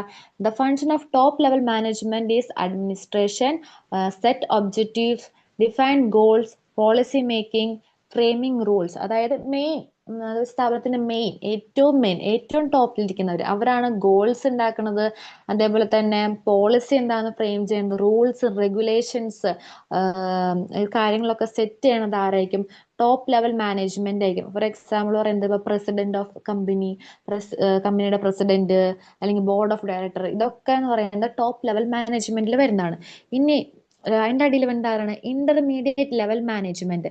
ഇന്റർമീഡിയറ്റ് ലെവൽ മാനേജ്മെന്റ് എന്ന് പറയുന്നത് അവരുടെ ഇതെന്താ, സെലക്ഷൻ ഓഫ് സ്റ്റാഫ്, അതായത് സ്റ്റാഫിനെ സെലക്ട് ചെയ്യുക, അതാണ് മെയിൻ ആയിട്ട് ഇന്റർമീഡിയറ്റിൽ വരുന്നത്. എന്നിട്ട് ഓരോരോ യൂണിറ്റ് ഡിപ്പാർട്ട്മെന്റ്സിൽ വെക്കുക, അതാണ് ഇന്റർമീഡിയറ്റ്. ഇനി മിഡിൽ ലെവൽ മാനേജ്മെന്റ് എന്താ? To cooperate to achieve goals to build up efficient staff. അതായത് എന്താ, ഗോൾസും കാര്യങ്ങളും അച്ചീവ് ചെയ്യാനായിട്ടും സ്റ്റാഫുകൾ തമ്മിലുള്ള ആ ഒരു എഫിഷ്യൻസി ബിൽഡ് ചെയ്യാനായിട്ടും കൊണ്ടുവരുന്നതാണ് ആര്? Middle level of management. And operating level എന്താ? ഗീവ് ഇൻസ്ട്രക്ഷൻ, ഗൈഡിങ്, ട്രെയിനിങ്, സ്റ്റാഫുകൾക്ക് ട്രെയിനിങ് കൊടുക്കുക. സ്റ്റാഫുകൾക്ക് ട്രെയിനിങ് കൊടുക്കുക, ഗൈഡിങ് കൊടുക്കുക, അതേപോലെ ഇൻസ്ട്രക്ഷൻസും കാര്യങ്ങളൊക്കെ കൊടുക്കുന്നതാണ് ഓപ്പറേറ്റിംഗ് ലെവൽ ഓഫ് മാനേജ്മെന്റ് എന്ന് പറയുന്നത്. ഇതൊക്കെ ഒന്ന് വായിച്ചു നോക്കണം കേട്ടോ. എന്തൊക്കെയാണ് top level, intermediate level, middle level management and operating level of management. അപ്പോൾ ടീച്ചർ നേരത്തെ പറഞ്ഞില്ലേ ഫങ്ഷൻസ് ഓഫ് മാനേജ്മെന്റും പ്രിൻസിപ്പിൾസ് ഓഫ് മാനേജ്മെന്റും, അതാണ് ഏറ്റവും ഇമ്പോർട്ടന്റ് ആയിട്ട് വരുന്നത് കേട്ടോ. ഇനി വരുന്നതാണ് എന്ത്? Management is an art and science. ചോദിക്കുമെന്ന് ചോദിച്ചു കഴിഞ്ഞാല് ചോദിക്കാം മേ ബി. എന്നാലും ഈ നേരത്തെ പറഞ്ഞ കാര്യങ്ങളാണ് ഏറ്റവും ഇമ്പോർട്ടന്റ്. ഇതൊക്കെ നിങ്ങൾക്ക് അറിയാവുന്ന കാര്യങ്ങളാണ്. എന്താണ് മാനേജ്മെന്റ് ഈസ് ആർട്ട്. ഇതിൽ കുറച്ച് പോയിന്റ്സ് ഉണ്ട്. എന്താ? It is the personal applications of skill. It need knowledge to achieve concrete skill. It need constant practice for getting. It is a creative. ഈ പറഞ്ഞ കാര്യങ്ങളൊക്കെ തന്നെയാണ് മാനേജ്മെന്റ് എന്ന് പറയുന്നത് ഒരു ആർട്ട് കൊണ്ട് ഉദ്ദേശിക്കുന്നത്. എന്താ, മാനേജ്മെന്റ് എന്ന് പറയുന്നത് ഒരു ആർട്ടാണ്. എന്താണ് അതിന്റെ കാരണം എന്ന് പറയുന്നത്? എന്താ, മാനേജ്മെന്റ് ഒരു ക്രിയേറ്റീവ് ആണ്. എന്തൊക്കെ കാര്യങ്ങളാണ് മാനേജ്മെന്റിൽ വരുന്നത് അല്ലേ? പല പല കാര്യങ്ങളാണ് വരുന്നത്. അതുകൊണ്ടാണ് മാനേജ്മെന്റിനെ ആർട്ടായിട്ട് കണക്ട് ചെയ്യുന്നത്. അതേപോലെ തന്നെ മാനേജ്മെന്റ് എന്ന് പറയുന്നത് ഒരു സയൻസ് ആണ്. എന്താ? It is A body of knowledge. It contain principles and it's A continuous process through continuous observation, research and experience. It contain principles and ideas developed through continuous observation, research and experiments. അപ്പോൾ എന്ന് പറഞ്ഞാൽ എന്താ, നമുക്കറിയാം management science ആണ് പറയുന്നത്. കാരണം എന്താ? ഇതിനകത്ത് പ്രിൻസിപ്പൾസ് ഉണ്ട്, തിയറീസ് ഉണ്ട്. ഇതെല്ലാം ഇന്ന് ഇന്നലെ തുടങ്ങിയ കാര്യങ്ങളൊന്നുമല്ല, മുന്നേ തുടങ്ങിയതാണ്. പണ്ടേ തുടങ്ങി. അതുകൊണ്ടാണ് മാനേജ്മെന്റ് എന്ന് പറയുന്നത് ഒരു ഓൾഡ് ഫോമാന്ന് പറയുന്നത്. അന്നേ തുടങ്ങിയുള്ള ഒബ്സർവേഷൻസും റിസർച്ചും എക്സ്പെരിമെന്റ്സും വെച്ചിട്ട് നേടിയെടുത്താണ് എന്ത് ഈ മാനേജ്മെന്റ് എന്ന് പറയുന്ന ഒരു സയൻസ് ആണ്. അപ്പൊ മാനേജ്മെന്റ് ഇപ്പൊ നിങ്ങൾ ചോദിക്കുകയാണെങ്കിൽ ചിലപ്പോ ഇങ്ങനെയൊക്കെ ചോദിക്കാം, management is art and management is science, is it true or false? അങ്ങനെ ചോദിക്കാം. അപ്പൊ എന്ത് എഴുതണം? ട്രൂ എന്ന് തന്നെ എഴുതണം. മാനേജ്മെന്റ് എന്ന് പറയുന്നത് ആർട്ടും ആണ്, അതേപോലെ മാനേജ്മെന്റ് എന്ന് പറയുന്നത് എന്താണ്? സയൻസും ആണ്. ഫോൾസ് പോയി എഴുതി വെക്കരുത് കേട്ടാ. എഴുതിയാൽ നിങ്ങൾക്ക് തെറ്റ് കിട്ടും. അതുകൊണ്ട് എന്താ, it has A universal applicability, organised body of knowledge which can be taught and learned in class room and outside. അതായത് നമ്മുടെ ക്ലാസ് റൂമിൽ തന്നെ കുറെ പഠിക്കുന്നുണ്ട്, അതേപോലെ തന്നെ പുറത്തുനിന്നും കുറെ പഠിക്കുന്നുണ്ട്. എന്നൊക്കെ തന്നെയാണ് പറയുന്നത്. And management is exercise knowledge through skills. നമുക്കറിയാം മാനേജ്മെന്റ് നമുക്ക് സ്കിൽസിലൂടെ തന്നെയാണ് നമ്മൾ ഓരോ ചെയ്താണ് നമ്മൾ പഠിക്കണതും നമ്മൾ അതിൽ എന്താ പറയാ അച്ചീവ് ചെയ്യണതും. മാനേജ്മെന്റ് ചെയ്യാൻ പഠിക്കണത് ത്രൂ എക്സ്പീരിയൻസ്, ചെയ്ത് പഠിച്ചാലാണ് അത് കിട്ടത്തുള്ളൂ. Art and science are complementary. Art without science blind and science without art is sterile. ഇങ്ങനെ ഓരോ പറയുന്ന സെന്റൻസുകളൊക്കെ ഉണ്ടല്ലോ, അതൊക്കെ ഒന്ന് വായിച്ചൊക്കെ നോക്കാട്ടോ. ഇനി എന്താണ് aim of management? Aim of management is getting a work done effectively within the time allotted with minimum expensive and maximum output. ഇനി നമ്മൾ ഇത്രയും പഠിച്ചു. മാനേജ്മെന്റ് എന്താന്ന് പഠിച്ചു, മാനേജ്മെന്റിന്റെ ഫങ്ഷൻസ്, പ്രിൻസിപ്പൾസ്, മാനേജ്മെന്റ് ആർട്ടാണ്, സയൻസ് ആണ്, എത്തൊക്കെ ലെവലാണെന്നൊക്കെ പഠിച്ചു. എന്താണ് മാനേജ്മെന്റിന്റെ എയിം എന്ന് ചോദിച്ചു കഴിഞ്ഞാൽ എന്താണ്? The aim of management is getting A work. നമ്മൾക്കൊരു വർക്ക് കിട്ടി. ആ വർക്ക് പറഞ്ഞ ടൈമില് മിനിമം എക്സ്പെൻസ്, കുറഞ്ഞ എക്സ്പെൻസീവില് മാക്സിമം ഔട്ട്പുട്ടില് ഔട്ട്പുട്ട് എന്ന് പറഞ്ഞാൽ എന്താ, റിസൾട്ട്. മാക്സിമം ഔട്ട്പുട്ടിൽ കുറഞ്ഞ എക്സ്പെൻസീവ് കൂടിയിട്ട് ഔട്ട്പുട്ട് കൊടുത്തിട്ട് അതിൽ കാര്യമില്ല. കുറഞ്ഞ എക്സ്പെൻസീവില് മാക്സിമം ഔട്ട്പുട്ട് വിത്തിൻ ടൈം. ആ ടൈമിൽ കൊടുക്കുന്നതാണ് എന്ത്, അതാണ് എയിം ഓഫ് മാനേജ്മെന്റ് എന്ന് നമ്മൾ പറയണത്. ഇനി എന്താണ് നോക്കുക, management function software health worker. അതായത് ഒന്നുമില്ല, നമുക്കേ ഹെൽത്ത് സിസ്റ്റത്തിൽ the aim of health system is to make health care available through every family in area. ഇനിയിപ്പോൾ ഈ മാനേജ്മെന്റ് ഒരു ഹെൽത്ത് റിലേറ്റഡ് ആയിട്ട് നമ്മൾ കൊണ്ടുവരാന്ന് വിചാരിക്കും. നമ്മള് ഹെൽത്ത് സ്റ്റുഡൻസ് ആണ്, അപ്പൊ അതുകൊണ്ട് ഹെൽത്തിൽ നമ്മൾ എന്ത് പഠിച്ചാലും നമ്മൾ ഇപ്പോൾ ഈ ഒരു ടോപ്പിക്ക് പഠിക്കുമ്പോൾ, ഏതൊരു ടോപ്പിക്ക് പഠിക്കുമ്പോഴായാലും അത് ഹെൽത്തിനോട് കണക്ട് ചെയ്ത് പഠിക്കുക. ഹെൽത്തിനോട് കണക്ട് ചെയ്യുമ്പോൾ എന്താ പറയാ, നമുക്കറിയാം primary health care. Primary health care depend upon the health workers. Primary health care എന്തിനാണ് ഹെൽത്ത് വർക്കേഴ്സിനാണ് ഡിപ്പെൻഡ് ചെയ്യണത്. കാരണം എന്ന് പറയുന്നത് എന്താ, ഹെൽത്ത് വർക്കേഴ്സിന്റെ ഡ്യൂട്ടി എന്താ, ഒരു കമ്മ്യൂണിറ്റി ചെന്നിട്ട് അവർക്ക് വേണ്ട their duty to teach the community good nutrition standard and give proper knowledge on immunization, teach the reasons on the spread of communicable disease, importance of protecting well and other water bodies. ഇതൊക്കെയാണ് എന്ത് ഹെൽത്തിനോട് relate ചെയ്യുമ്പോൾ മാനേജ്മെന്റിന്റെ കാര്യം പറയണത്. ഒരു health workers എന്ത് ചെയ്യണം, ഒരു കമ്മ്യൂണിറ്റീസിൽ ചെന്നിട്ട് കമ്മ്യൂണിറ്റീസിൽ പോയിട്ട് ആ കമ്മ്യൂണിറ്റിയിലുള്ള ഇപ്പോൾ കിണറിന്റെ കാര്യം, ക്ലോറിനേഷന്റെ കാര്യം, അതേപോലെ തന്നെ എന്താ ന്യൂട്രീഷണൽ സ്റ്റാൻഡേർഡ്, വരാൻ ചാൻസ് ഉള്ള കമ്മ്യൂണിക്കബിൾ ഡിസീസസ്, അതേപോലെ നോൺ കമ്മ്യൂണിക്കബിൾ ഡിസീസസ്, ഇതിന്റെ ഒക്കെ കാര്യങ്ങളൊക്കെ പറഞ്ഞു കൊടുക്കുക. അതും ഇതിൽ മാനേജ്മെന്റിൽ പെടുന്നതാണ്. In short, the health worker aim എന്താണ്, health education of the people. Important, health education of the people. Health വർക്കറിന്റെ എയിം എന്താണ്, നമ്മുടെ പബ്ലിക്കിന്റെ ഹെൽത്ത് ആണ്. Health education of the people, disease prevention ചെയ്യുക, അതേപോലെ റീഹാബിലിറ്റേഷൻ കൊടുക്കുക. ഇതാണ് മെയിൻ ആയിട്ട് ഹെൽത്ത് വർക്കേഴ്സ് അവരുടെ മാനേജ്മെന്റ് എന്ന് പറയുന്നത്. ജസ്റ്റ് ഒന്ന് വായിച്ചു നോക്കാം, നമുക്ക് അറിയാവുന്ന കാര്യമാണ്, വായിച്ചു നോക്കണം കേട്ടോ. ഇനി ഫീച്ചേഴ്സ് ഓഫ് മാനേജ്മെന്റ്. എന്തൊക്കെയാണ് മാനേജ്മെന്റിന്റെ ഫീച്ചർ എന്ന് പറയുന്നത്? Management is universal. നമ്മൾ ഈ പറഞ്ഞ എല്ലാ കാര്യങ്ങളില്ലേ, അതൊക്കെ ഒന്ന് ഷോർട്ട്ലി പറയണമെന്നുള്ളൂ. മാനേജ്മെന്റ് എന്ന് പറയുന്നത് യൂണിവേഴ്സൽ ആണ്, ഓൾറെഡി നേരത്തെ പറഞ്ഞതാണ്. മാനേജ്മെന്റ് ഈസ് പർപ്പസ്ഫുൾ, ഒരു സ്പെസിഫിക് ഒബ്ജക്റ്റീവ് ഉണ്ടാവും, പറഞ്ഞതാണ്. Management is a social process. എങ്ങനെയാണ് സോഷ്യൽ പ്രോസസ് എന്ന് പറയുന്നത്? By man, through man, for man. മനുഷ്യരിലൂടെയാണ് മാനേജ്മെന്റ് നടക്കുന്നത്. And management is multi disciplinary.